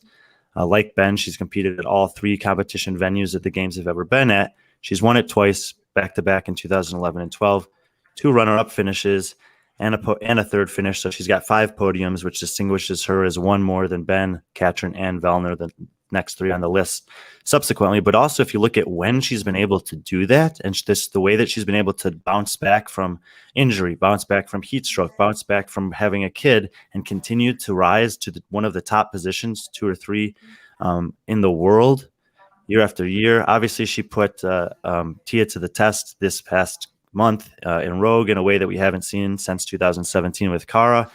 And it's like, it feels kind of criminal to not have her in the top 3, but that's more saying about how impressive those other 3 are, and takes nothing away from what Annie's done for this sport on the competition side. Jason's already referenced what she's doing on the business side, the gym that she runs in Iceland, Reykjavik. It's, they have like a dozen air runners there. So it does, she's basically revolutionized fitness or been a part of moving that forward in Iceland, which has become, a hotbed for CrossFit. And it's just across the board, everything that there is to say about positive to say about CrossFit, Annie seems to embody it. I think there was a point where Iceland had like 330,000 people on that island and more than 30 CrossFit gyms, and it was more gyms per capita than anywhere. I think her gym has 1,000. They have like 1,000 people going to her gym. She's making a dramatic impact. I actually think she could be like the chancellor, mayor, whatever of Iceland. I mean, I think that she has those qualities in her. I think she easily takes this spot, especially with where she's at in her career and actually moving back up. Like, she was already at the top, then she was always a contender, but now she's a real threat. We know Hobart thinks she's either too high or too low because he has you at the 4th spot, Jason. But the rest of us can kind of agree this is probably appropriate for her. I would place Annie, and I'm like raising my hand. I do think the numbers, we could switch around, we could talk about it, but I think Annie has a solid 4th place. I do. I don't think I would qualify for that. Is it fair to say she's making a comeback? I think so. And it's not the first time that she's done it. I mean, that's what's so cool is like she was at the top. She had a couple years, 14 and 15, that weren't so good. She makes a reemergence in 2017-18. She has a couple years setback with a kid. She makes a reemergence in 2021. Like, it's pretty impressive to be able to come off the top, back to the top, off the top, back to the top 3 times over a decade, when the sport's only continuing to get more difficult, deeper fields, higher caliber of athletes, more commitment to training. She's awesome. And the last she thing also did pull out of the games. She also did 2015. pull out of the games, which was something that we were critiquing other people for, is like as being noteworthy. Like, hey man, you got to finish the games. And I don't mean that as a dig at her. Maybe her injury. I mean, I'm sure her injury was real, but she did pull out of the games. Yeah, but outside of that one season, she's had 10 other appearances at the games, never been worse than 12th. And the other thing that is notable is she's basically the inspiration for the 6th person on this list, which was Katrin Davidsdottir. Annie's performance in her first 2 or 3 years at the games was what inspired Katrin to pursue this. Right. I'm sure she's inspired thousands of people too, maybe more. Dude, her having a baby and then getting back on the podium, like when she did that snatch event and she hit those numbers, the joy that comes out of her, like, you can't help but love Annie Thorisdottir. Like, I don't know what else to say. Like, you could just see it on the floor. And Colin, yeah, maybe I got the names wrong of this and that. Don't even address him, Jason. Oh, yeah. You should see the news show we do, what he says about Hobart. Brutal. Brutal. Oh, man. Someday he'll get a job. Yeah, look at John Young is saying without Annie, you don't get Katrin or Sarah. Without Katrin, you don't get Tia. Losing to okay, too long. Can't read that. But either way, she's amazing. Yeah, she's amazing. It's a shame that she's not number 1. She'd be great at number 1. I mean, she's not, but she'd be great. She's awesome, and that picture deserves to be number 1. That's a good one. Easy. Rich Froning's training partner. Easy. Okay. Oh man, hey Brian, I just want to do like a drum roll, okay? Because this next one, I think we could all admit it is between 3 people. You have Tia, you have Rich, and you have Matt. And this next, whoever you put third, right now, you're gonna get some pissed off people. If Matt or if Brian puts a Tia below Rich, I think he gets canceled off the internet right now. I'm gonna just call that. I feel I'm very prepared. Let me say this. I'm very prepared for the top 3 conversation. Well, then let's get to it. Yeah, then go. Here we go. There he is. Oh, wow. Now that's a Yeah. picture. Who took that? That Probably one of is- the best photographers in the history of CrossFit. Thank you. Or Thank you. photography. Thank you.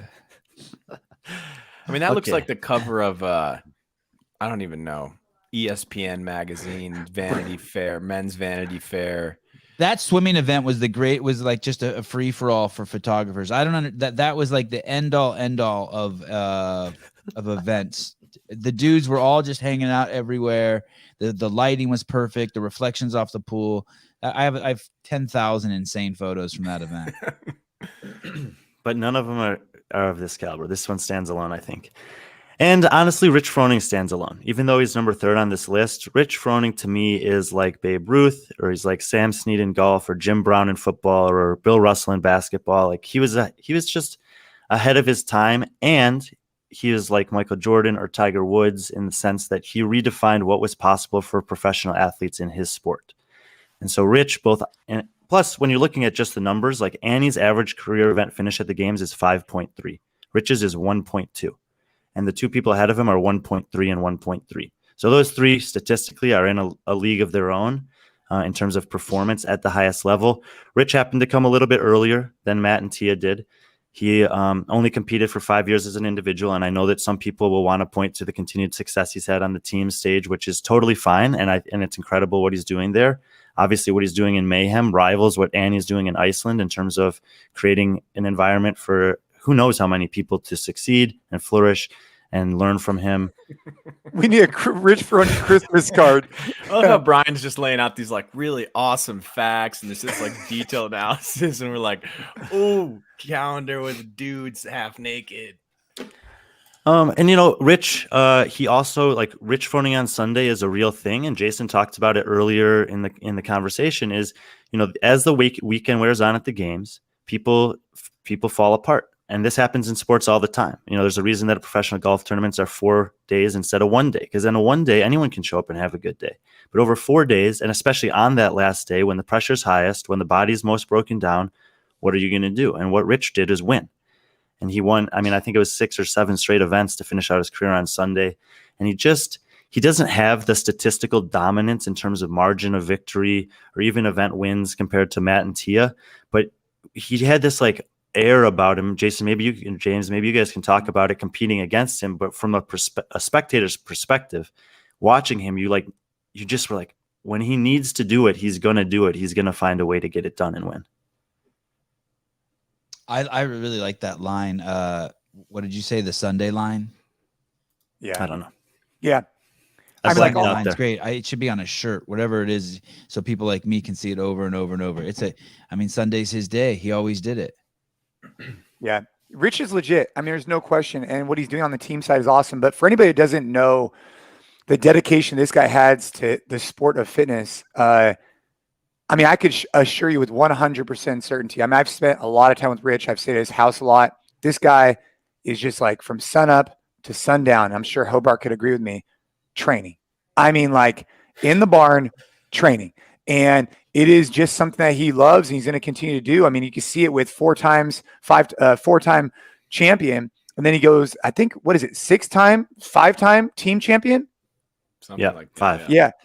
And I mean, he's not doing it for money, fame, whatever. He's just super fucking good at it. And he loves to train. And so I think he easily solidified himself in the top 3 ever, easily. And yeah, Hobart, you've spent some time with him, right? You've seen him train.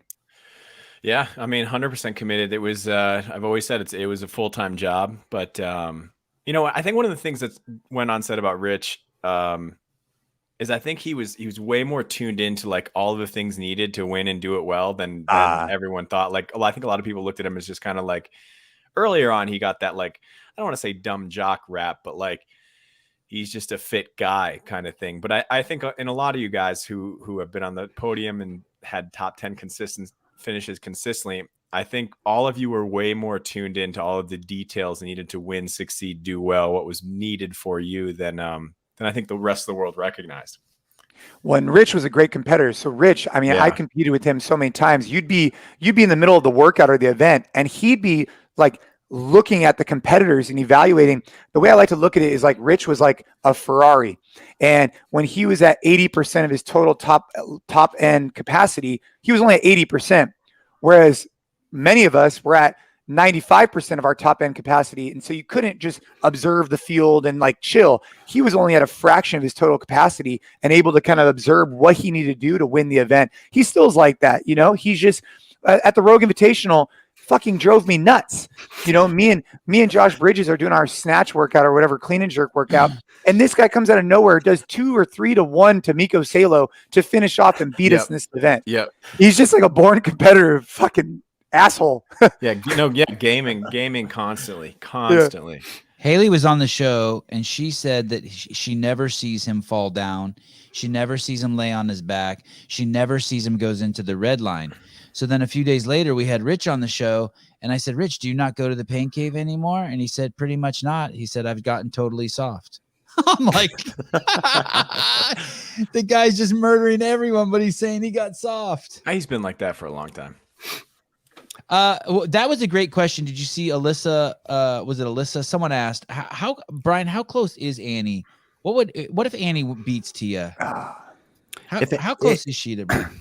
If Annie beat Tia next year at the games and won the CrossFit games, then I think that you might have a legitimate conversation. And then you're really starting to ask the question of longevity versus dominance over a smaller period of time. Because at that point, if we were to hypothetically say that she won next year, Annie would have 12 career games appearances, 5 and 6 podiums, and Rich would have 5 and 5, depending on how many events. I mean, here's the thing. Rich is still second all time on career event wins at the games and only doing it over 5 years at the games, and it's not even close. The third place guy is Josh Bridges at 8.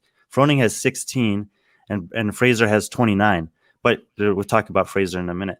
And so it's like that's it's like splitting hairs at that point, I would say, because he, you know, what he did over those 5 years, I don't think that outside of Matt and Tia that you're really going to see another 5-year period of dominance like that.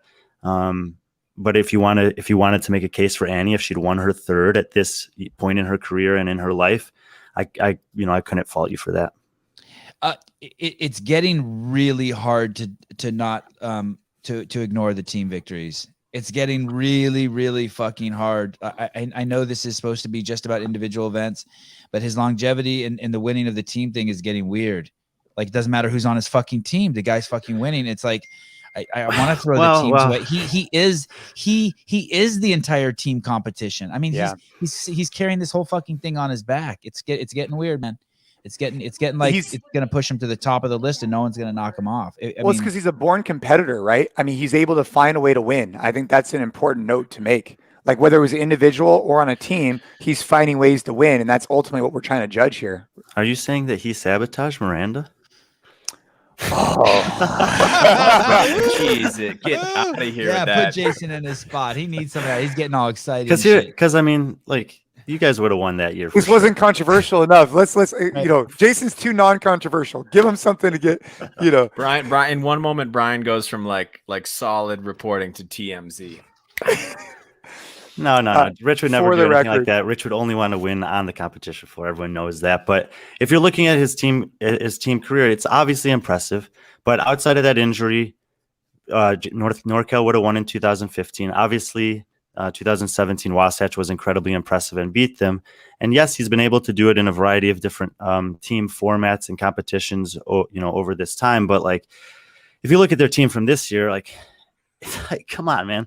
3 years ago, I had a conversation with Travis Williams at the games, and he's like, Andrew Nisler and Taylor Williamson are the 2 best female team competitors in the sport. And if they're not on the team, there's probably not a team that's going to beat Rich's team. And now they're on his team. It's like, you know, Yeah, actually, because they used to compete for they competed for OC3. OC3, and they were a big competitor of ours. And they beat Rich's team at the Rogue Invitational that 1 Yeah. year. Now the workouts were a little strange, but they still beat him. So anyway, but the main reason I don't factor in the team competition is because I don't have access to the team databases. Like no one has that information. I think there might be an archive of it at CrossFit HQ, but someone's please, if you have the team rosters from every year at the games with individuals that competed on those teams, send them to me, and then I'll start to factor in some team data if you want to. But outside of that, I'm not going to go back and research every team that ever competed at the games, and I don't know anyone who has that information. I just want to address Craig's point. Was she juicing Miranda Alcaraz? No, absolutely not. I just want to address that. I knew her for a super long time. We got tested all the time. And so, no, but just want to acknowledge that. Dude, she's more buff than you, and she's fucking pregnant. Yeah. Speaking of people who have business acumen, I know Jason mentioned that he was excited to see. He's always excited to see when athletes are taking to like extending their career and making money and doing good things with their hard work. He was mentioning Annie and Katrin, excited what they're doing. What Miranda's doing is nuts. Miranda's got something super successful going, and because we're talking about Rich for a moment too, he's built something super special too, right? He's got the Froning farms, he's got the Mayhem. I mean, so it's also nice to see these blends of business that are coming into play for some of these top athletes. Matt, is it possible to go back to that photo of Ben Smith really quick? I want to show you guys something because this is a great photo here. I wanted to show you something why these are both great photos, that they really show the character of these gentlemen. Is it possible, Matt? Should we do number 2 and then come back to it? Souza? Should we come back? Sorry. No, give me a second. I'm trying to pull that photo up. Give me. Okay. I just hung up on him. I think it would be, are there any good comments in here we should discuss? I would just say that for me, the team thing, I never say never. It's highly unlikely for me to go back and do team. But as an individual, I signed a written contract with my wife. So that's a no-go ever again. But team, you never know. You really did? You really do have a written contract with your wife? Yeah, I do. I think that's the first time I've ever said that publicly. I think it was, her and I had strong debates about it for years and years and years. And then finally I was like, all right, I'm good. And I took third in 2014. And so she like wrote out some contract and she made me sign it. She took a picture and she saved it. And she said, if you ever try and pull some shit, I'm going to pull this out on you. I was like, okay, all right. Yeah. So, how wildly obsessed were you with trying to win? A lot. Yeah. I mean, it was the main focus. But at the time, my wife and I, we just had another child. So we had 2 kids, we had a business. And the amount of time that I was spending trying to, win was tough. I mean, you came off a second and 13, a third and 14, and you're feeling good. I'm like, all right, I'm ready to rock. And then she's like, no. Well, the conversation had been happening for a while. So then I went team in 15. And then obviously in 16, Ava got sick. So that changed all that. Jason, do you feel like the second in 2013 and third in 2014 were potentially more impressive than the win in 2008? 100%. Yeah. I'd say like the most, yes, I think my second and third in 13 and 14 was more impressive than the win in 2008. Yes. Perfect. That sets up very nicely for numbers 1 and 2 coming up. I want to show you. I'm trying to show you guys something. I apologize for the delay. Oh, thanks, Craig. I'm glad you like the gym out there in Cabo. Lots of change since COVID hit everyone, but yes, thank you. Souza, did you get it or should I try it? Because I think I might be able to do it. No, yeah, you should try it. I can't seem to get it working. Let me see if I got it. Oh, yeah, that's interesting. You try can't do it. Share the preview, right? Jay, you see that comment from John Young? How long do you think you could have stayed competitive? I always like hearing answers to these questions from people who are like super driven / successful / competitive. What do you, how do you view a question like that? I would say that So I placed top 10 for, let's just say 7 years, more or less. How many more years I think I could have done it? It's a really difficult question because I hate to like undermine other people's work and say that, oh, I could have done this when I didn't. But I do think that, and there's other factors, right? When children and when business and when lifestyle happens, you got to make decisions you think are going to be best for the overall family. And so I do think I could have stayed at the top for a couple more years. But all of that was overcome with events in 2016 when Ava got diagnosed with leukemia. So that would have changed regardless. So I guess maybe another year or two, maybe. I know, sorry, David friend, you were saying I was being defensive about my photo, but I really do want to show you how great this photo is. And I know I am being defensive, but this really is a great photo and deserves a second look. There's some things that people can't see with the average human eye that I'm able to capture. All men are not created equal. Oh, gosh. God. Hey. Someone photoshopped this since we posted this. Can you No way. Yes, this wasn't like something We just keep getting variations of these because in my head now I have so many ideas after seeing this. So I apologize, David, friend. I know I'm super insecure and defensive about my photography, but I had to bring this one back because Ben Smith deserves it's just an amazing body and just a super guy. Anyway, that's I just wanted to just review. Okay, Rich Froning number 3. I'm definitely not happy with that for some reason. But whatever. You're not happy with that? Nah, because I'm struggling with the team thing. But Brian's already set the rules. It's like me complaining. I know what the rules are, so I'm just. And I look, and I see the I see the people in the comments, and if anyone wants to put Rich Froning at the top of their list, I'm not going to tell them that they're wrong about it.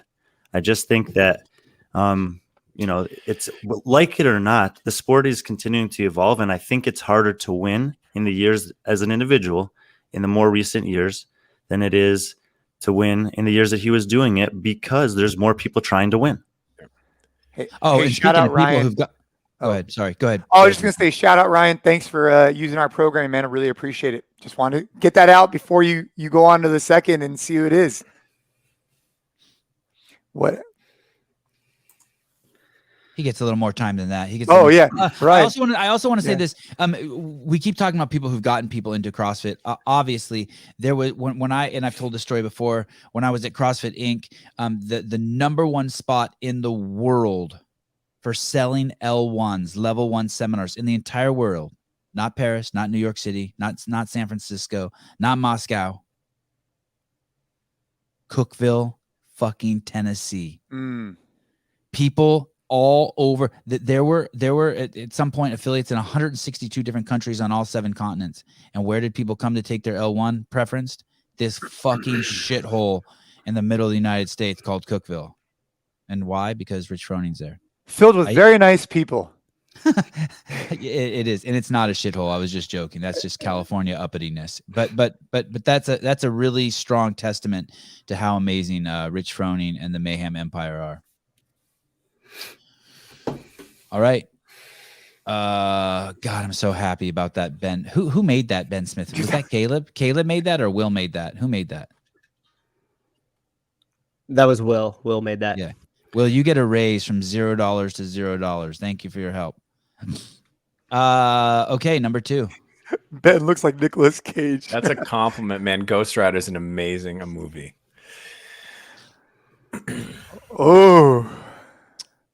Number 2, Adrian Bosman, Chuck Carswell, Dave Castro staring on at number 2, Matt Fraser. Now, I know that's not a great picture, but because it had Dave, Adrian, and Chuck in it, I had to choose it. Look at them.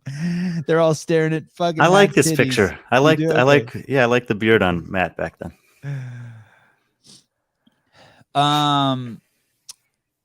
Okay, number 2. Why number 2? I mean, basically this is number 2 because of who number 1 is, right? I mean, that's what this all comes down to, right? Well, I think that really we can only talk about these 2 people in the same conversation and then kind of delineate why I end up having Tia number 1 over Matt here. But just at the very numbers side of things, they've both competed at the games 7 years. And I wrote about this in a couple articles. If you want to read more about it, there's an article on South China Morning Post and another one on Morning Chalk Up from a month or 2 ago that details their careers a lot. We'll talk about some of it here.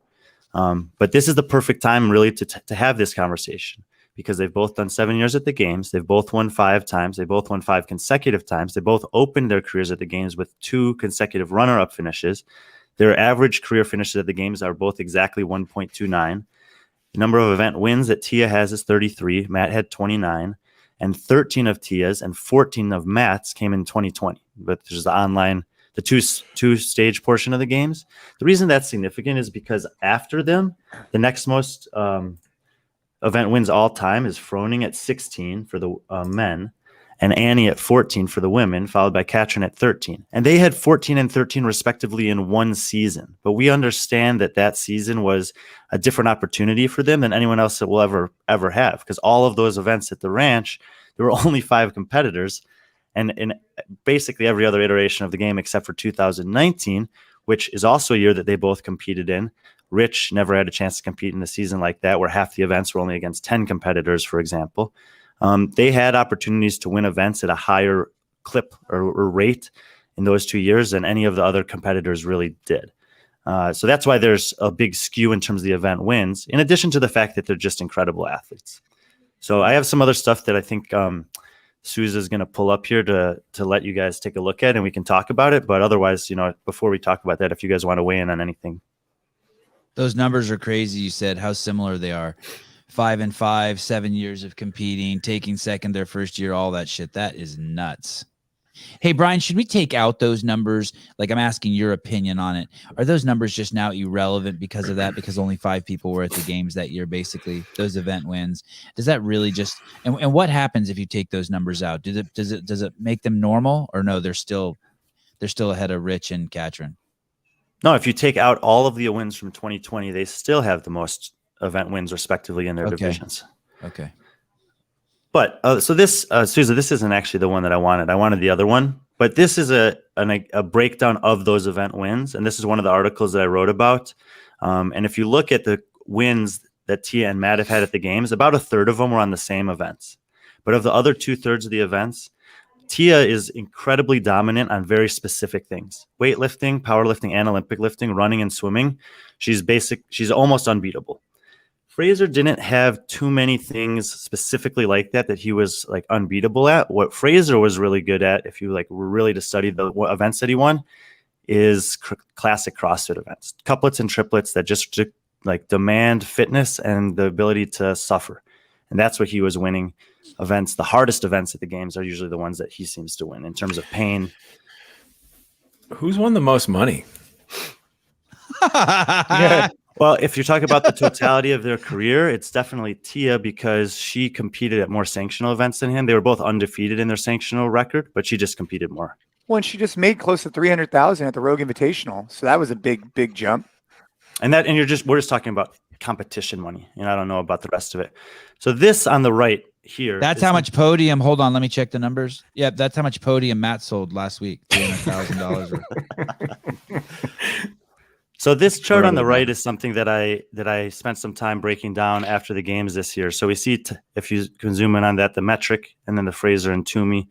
So total events competed at the games, he's done 99. She did 101 over her 7 years. Top 3 finishes, 59 and 54. So percentage-wise, Fraser's finishing in the top 3 6% more often in events that he's competed at than Tia. Top quarter of the field is almost identical, basically 78.5% for both of them.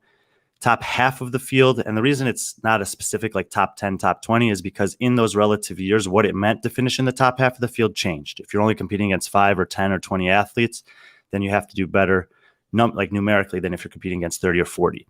Anyway, top half of the field, Tia has him by 1%, 94 to 91, 93% to 92%. Just conceptualize these numbers though.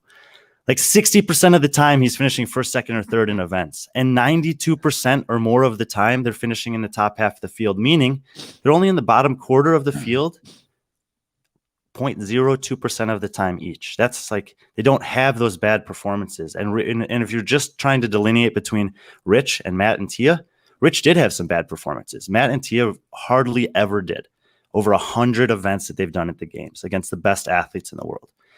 So based on these numbers, if you look at this chart, there's not a lot between them. What I ended up, oh, that's so nice of you, Heidi. what I ended Stay up focused, Brian. Stay focused. but don't put that stuff up there. Leave that up there. No. Put that back up there. Damn.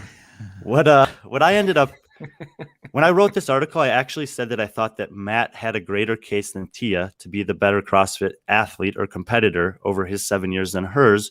But the main criteria I was basing that on, and this is in the articles, we're not going to bring up the data here, is that the competitive field that he was going up against, the men, was more deep, and there were more people who had the potential to finish in the top 10 and the top 3 on the years that he competed, based on data, than women.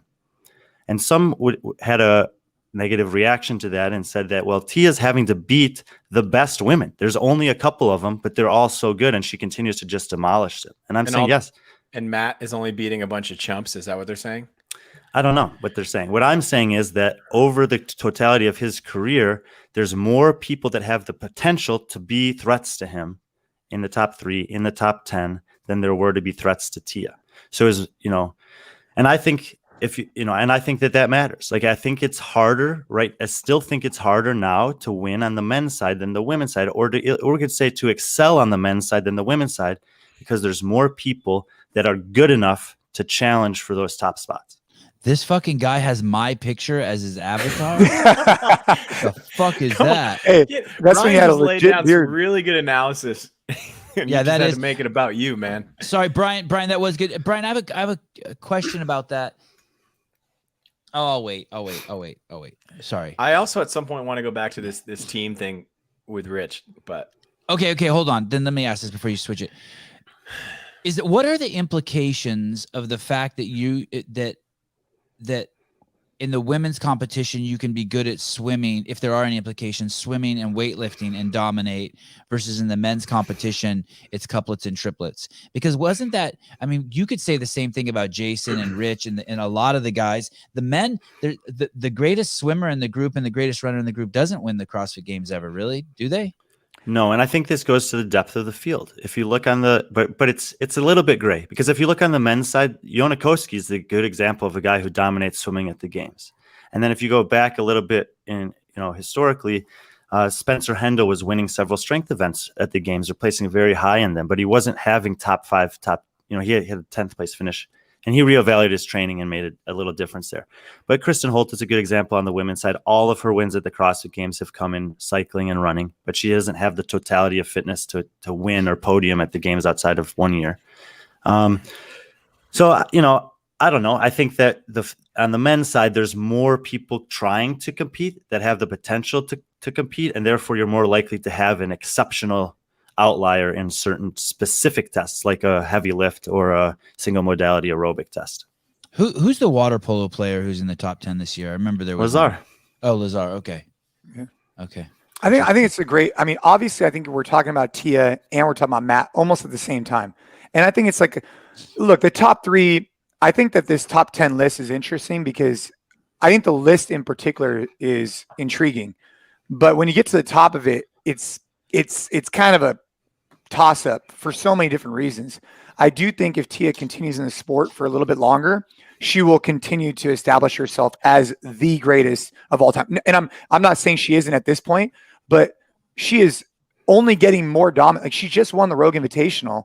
She just won the games before that. She's on a bobsled team. I mean, she's just like a pure athlete. I don't know what else to say. I mean, she also won the Commonwealth Games, right, in Australia. She went to the Olympics. So she's an Olympian. She won the Commonwealth Games. She's now trying to become a 2-sport Olympian with bobsledding, and she's won the games 5 times. Give her one more year, and I think it's clearly established easily. And that was the so when people you have to define what you're talking about. So if we're talking about the best athlete in CrossFit, her case is much greater than Matt's for the reasons you just said. If you're talking about the best CrossFitter, that's where I think you can make the case for Matt based on the events that he's dominated at the games that are more classic CrossFit style events. That's true. However, there was something that was recently put out on Instagram by Fantasy Fitnessing that I found to be compelling enough, in addition to the fact that, Tia did just have what I consider to be a very impressive and actually relevant performance at the Rogue Invitational. And likely, like someone just said in the comments, if she continues to compete this year and wins again, then it's going to be very difficult to not place her at number 1. But this is the guys who do fantasy fitness, he made this post and they talked about Medeiros' consistency at the games. And then they said, well, let's see how some other champions have done at the games. And they have CrossFit Games winner events by wins that year. It's that first post there. And if you slide to the second slide of the post, Tia's at the top of the list, then Matt, then Tia, then Matt. So they occupy the top spots, but Tia's first. If you slide to the next slide, CrossFit Games winner average event finish at the games, Tia, Matt, Tia, Matt. But again, Tia's got the top 2 spots. Slide to the next slide, CrossFit Games winner's worst event finish of the year. 4 of the top 5 are Tia. That's a good picture. And when you start looking at these things, in addition to all the other things that I've talked about, and the fact that she's still competing in the sport and likely going to continue to push that career forward, honestly, I just say, like, it is so close, like you're talking about, Jason, and I don't want to deal with the people who have all these negative things to say, because ultimately we're talking about very small margins, and the case for Tia is as strong as Matt, plus she's continuing to compete, so I bumped her to the top spot.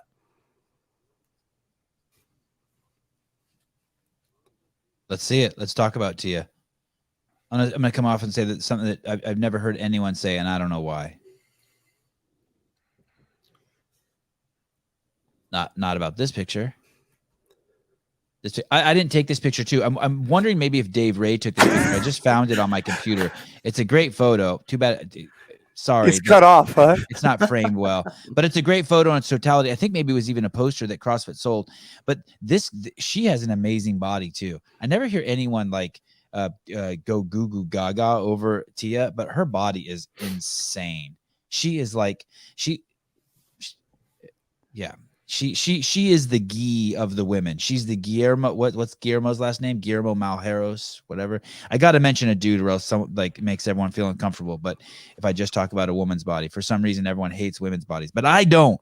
And I'm telling you, Tia has one of the most beautiful, amazing bodies that not only performs, but she's just a woman on every level. Congratulations, Shane. The fact that can't wait to see your kids. Can't wait to see your kids. The fact that Tia can win lifting events at the games and outside competitions regularly and also win the CrossFit Games makes her a statistical outlier. John Young, I think, is maybe still listening on the call, and he's been working on some stuff that we hopefully have an article out soon putting this in perspective.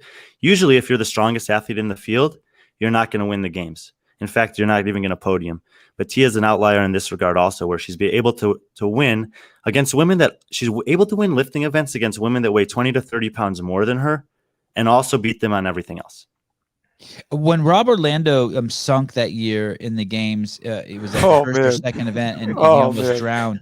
There was a conversation that was started that was basically like these strong cats, these Olympic lifters, they just are horrible swimmers. They just have too much muscle. Muscle just sinks and it's too dense, and they shouldn't be good in the water. And that's another thing she's definitely proven that not to be true. Hey, Sevan, do you remember where Miko Salo went in the water? So he earns, maybe some people who don't know who Miko is or don't know this story should know it. The CrossFit Games had a swim in 2011. 2011, I think. Yeah, I don't remember, but I know what you're talking about. Crazy. And Miko at the time was like an underwater diver in Finland, right? Yep. And so he was obviously super rescue diver, underwater rescue diver in super unhospitable conditions.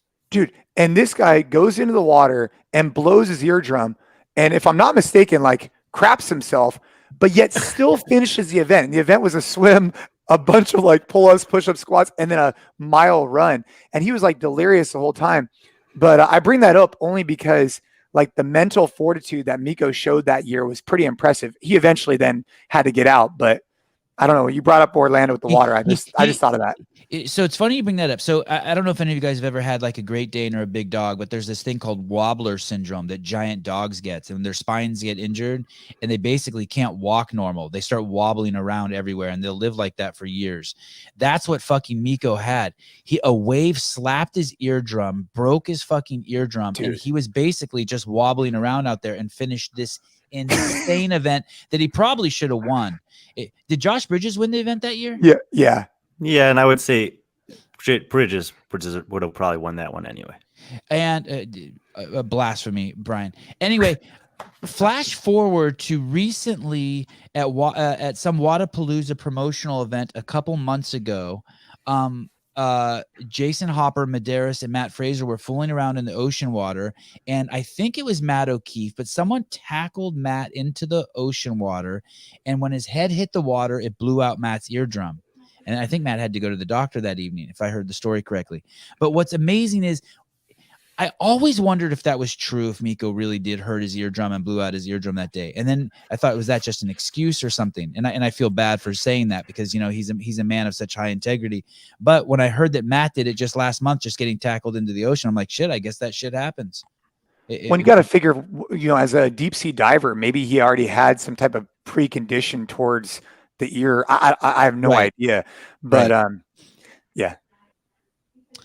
David Friend says Brian is a good dude again. God, it's a fickle crowd. How good is she, Brian? Is there anything that you haven't said about her? But I think you know, other than what Jason also said is, you know, it's incredibly impressive what she's able to do in CrossFit, but to also have the capacity to remain relevant in the sport while pursuing other athletic endeavors at the highest global level is something that we haven't seen. I mean, we do have people like Anna Tunnicliffe who were Olympians and also competed at CrossFit, but she wasn't a 5-time games champion. And we know that others like Turi Helgadottir have competed at the Commonwealth Games, but her career best finish is 13th at the games, not first 5 times. I mean, if you just take her CrossFit career, it's amongst the best we've ever seen. If you couple it with what she's done off of the stage of CrossFit, it's a completely different conversation altogether. She's in a conversation of like on her own. It seems appropriate, since she's the greatest CrossFitter of all time, to also show the greatest job message board of all time in CrossFit, barbelljobs.com. I mean, these two, when you think Tia, you should think barbelljobs.com, because the greats belong together.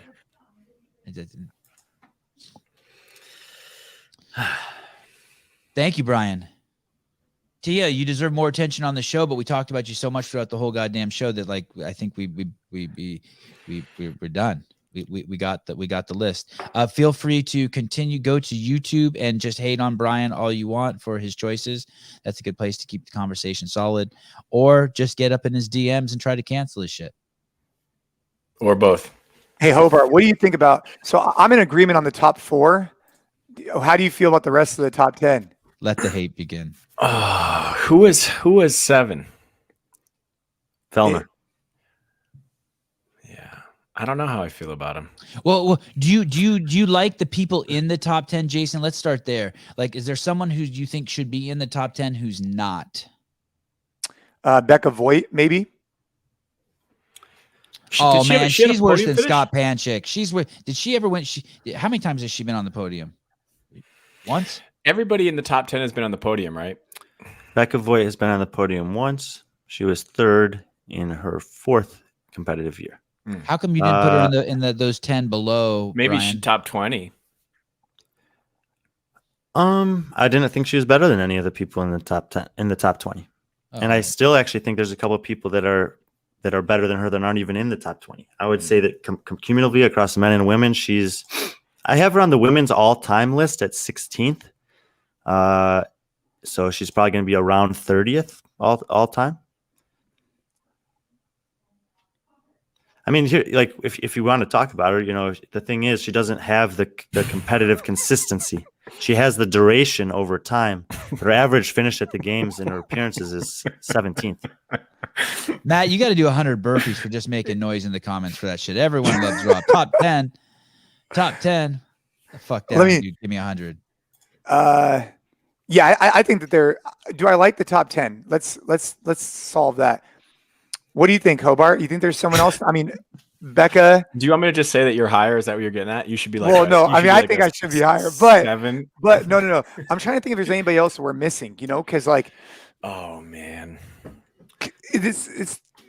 Hey, pull up that 11 to 20 list. Let me see that. 11 to 20 list. Yeah, I'll help you guys out here. So, Jason, do you feel you don't think you belong in the top 4?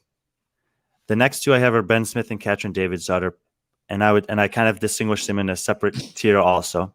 I think that the highest that you could rank on this list is 7th. There could be a How is case Ben made. so high? He's only won the games once. Well, I'm curious if there's anyone else that we aren't even considering for the top I think 10. Ben should still be in that top 10. I don't know. Me too. BKG Actually, I think, had Brian, how I think many? this might be your best list. Okay, I can tell you guys, after the 10 that we had on the list, the next 4 people I had were Scott Panchik, BKG, Kristen Holta, and Fikowski. Yeah, I mean, I think, How many times have I we been think on this the is your podium? best list. Podiums finishes: Scott Panchik 0, BKG 2, both second place finishes. Kristen Holta 1, second place in 2019, and Fikowski 2 with a second and a third. I think Brent Fikowski has the best body in that list, and then Noah Olson. Okay, and just outside of this top 20, and like I do, I saw some people saying stuff about how I don't credit the early years of CrossFit or whatever. For me, longevity matters. Like I'm waiting to move Laura Horvath, Haley Adams, Justin Medeiros onto these lists until I've seen them do it for a little bit longer period of time. How about this guy right here? Just Chris Spieler. I have Chris Spieler 20th on the men's list. Okay. Because he was on the podium once, twice, 1 podium, 3rd place. and You know then what Matt. sucks? Yeah. Go ahead, Jason. Oh, I think Matt Chan. I think was in same right, but he won the Titan Games. So Matt Chan is 13th on the men's all-time list. He has 1 podium finish of 2nd place, but like his career average at the games was 10th. Spieler's was 15th. What sucks about being number 10 for Jason is that means that like just any day he's gonna get knocked off. Like it's just like there's just like piranhas just jumping at him. So basically, am I trying to level myself up so I don't get pulled into the just office? one or You gotta two go tear up spots. that contract, man. You gotta go delete the pictures on your wife's phone and tear up that contract. Oh man, got to get back in the game. Hey, I saw someone right in here. Matt Smith says Jason's a top 10 for elite CrossFit with Jiu-Jitsu. I said, okay, I'll take that. Which, by the way, we need to do a podcast at some point because we've gone on. I mean, this is like 2 hours in, but Sevan, I'd love to do a podcast with you on should combat sports be included in the CrossFit Games. Now, before people have a reaction to that too quickly, we've tested throwing. We've tested, remember that one year we used like a sledgehammer with the steel rod. We've done so many different tests, right? Run, bike, swim, whatever. And you're trying to hit these general physical skills, yet the one of combat, I'm talking boxing, wrestling, any form of combative skills has never been tested. I'd be curious to think what you think about that. Well, they I'd like just to did see- that at there was a Spartan race. I think they did a wrestling event, Yeah. right? I think Sam Briggs was in that. It was more sumo style, I think. They had a yeah. right? Like Yeah. push him out of a circle. Man, I know we started the show with this, but if you guys have not seen this guy, Nick Rodriguez and Jason, you should really see them together. It's really amazing. It's really amazing what Jason's doing. It's crazy that you broke into that. I immediately reached out to him, Jason, and asked him if he'd come on the podcast, and he said yes. You're welcome to join us if you want on that. But what a crazy thing to see as a fan of combat sports. What a crazy thing it is to see Jason doing jiu-jitsu. I mean, it like made me so happy. I called all my kids into the room. I mean, it's really, really fucking cool. Do you think he's going to get better? Well, it's a fucking different Who show. are the 2 CrossFitters you'd want to see fight? That's what I'm really. Well, we saw Hebner and Bridges in a boxing match, which, You got to see Rich fight Fraser. Like that's the fight. and how would they fight? Like, so the That challenge would be awesome. I don't Yeah. think anyone wants to get in the ring Jello with Rich. wrestling. I think I want to Rich see is them probably, Jello wrestle. That's what I'm I going for. suspect Rich is so fucking athletic that he would put a fucking hurting on someone. Yeah, I mean the challenge with the combat side, and again, I'd love to have a long conversation about this but it's similar to other things. Like if you have a swimming background, you've been swimming since you were 10 years old and you're a collegiate swimmer, you're probably going to win that event at the CrossFit Games. But it's the same thing goes for like if you were a collegiate wrestler like Chandler Smith, he's going to win and that is what it is. But Right. but that's never been an excuse not to have an event in the games. I used to say that same argument, Jason. I've thought about that. Like Spencer Hendel had been back squatting since he was 6 years old, right? But Yeah. that doesn't preclude him from back squatting events because he's had that experience. Or he was a pro baseball player and there was a baseball event or softball. Yeah, pro. no, yeah, that was even better example, right? He hucks the thing down two football fields. Look at this Oh, crazy fucker. Matt would not fuck Rich up. You're out of your fucking mind. You're out of your fucking. Let me tell you something. I was at an event one time. Let me tell you something, first of all, I feel Sevan. like Annie would also beat the shit out of everyone, and then probably half the guys. At this I point, think Cara Webb, dude. Oh, you think? Oh, she bites you. at this point, anyone who writes to me anything about Matt Fraser and spells his name with 2 T's, I immediately discredit their comment. Boom. Okay, all right, then I won't even Eat that, Craig. But I will tell you a quick story. I was at an affiliate event in Montana, and it was and Tony Blauer was doing a little outdoor seminar there, and Rich and Dan were taking it, and another handful of 15 people. Yes, thank you, Hobart the Spear, and Outside 90. and they were doing like a little demo, and it was supposed to just be like chill. It was supposed to just be chill, and Rich and Dan were doing the demo. There's video of it somewhere too, and it started escalating. And then next thing I knew, fucking Dan and Rich were wrestling, and I don't even know if I would call it wrestling, but fucking Rich started throwing Dan around like a fucking rag doll, and and if you've seen Rich play other sports, football, baseball, just all that other shit he does, motorcycle riding, I don't think Matt stands a chance. Plus, Rich is super fit. That's just my opinion. Hey, Yeah, I'd like to see Medeiros and Colton Mertens go at it. I'd pay Yeah. money to see that. And what would you have them go at it with? Like, I hate to keep this. I think it's a super fun conversation because what would you like to see? Wrestling. Would you like to see them wrestle? Because like that's like a old school Yes. sport, right? And then you have jiu-jitsu, or would you like to see them box? And I mean, because like, anyways, No. I think it'd be fun. No, I want to see him wrestle. Boxing's too much. Boxing's hard. Yeah. It would, Jason. I think it's a good idea to revisit the conversation because there's another element of it, which is it would totally redefine what the sport is. Because in every other test we've had, I mean, I guess you could say that there's some physical contact in a run or a swim or something like that, but there's no physical test that we've had at the games that's testing your ability to apply force to another human in the field. Yeah. I think the conversation should be had. Should combat sports of any type be included as a test of fitness? What if And they because you're tested going to include all these other things, why wouldn't you include that? You know? Right, but if we were going to test boxing, or we could have tested your power in punching, right, where you punch an object and you create force, and the higher your force, the greater your score. I'm just thinking about the programming for classes and affiliates. Tuesday's workout, we're just going to beat the shit out of each other. Can you imagine that? What's the warm-up? Just put on a helmet. Just so you guys know, Matt and I do text, so don't let that rumor get out of hand that like I was attacking Matt for not texting me. Okay, is there anything else? Anyone has anything else to say? Jason, it's so awesome that you're on the show. Brian, always awesome to see you. Hobart, hi. Yeah, that's fair. Souza, you're a boss. Thanks for doing all this and get off. And I just want to say it's just a great time with you guys today. I have a feeling I know what the thumbnail is going to be when you post this one. Oh man, I wonder if Brian, Ben Smith this was would your ever best come on the list, man. show. I pick on him so much; it's not even nice. He's never coming on, especially after this episode. I do like him. He's a good dude. Hey, I just want to say thanks for having me on, Sevan. I really enjoyed this, so I appreciate it.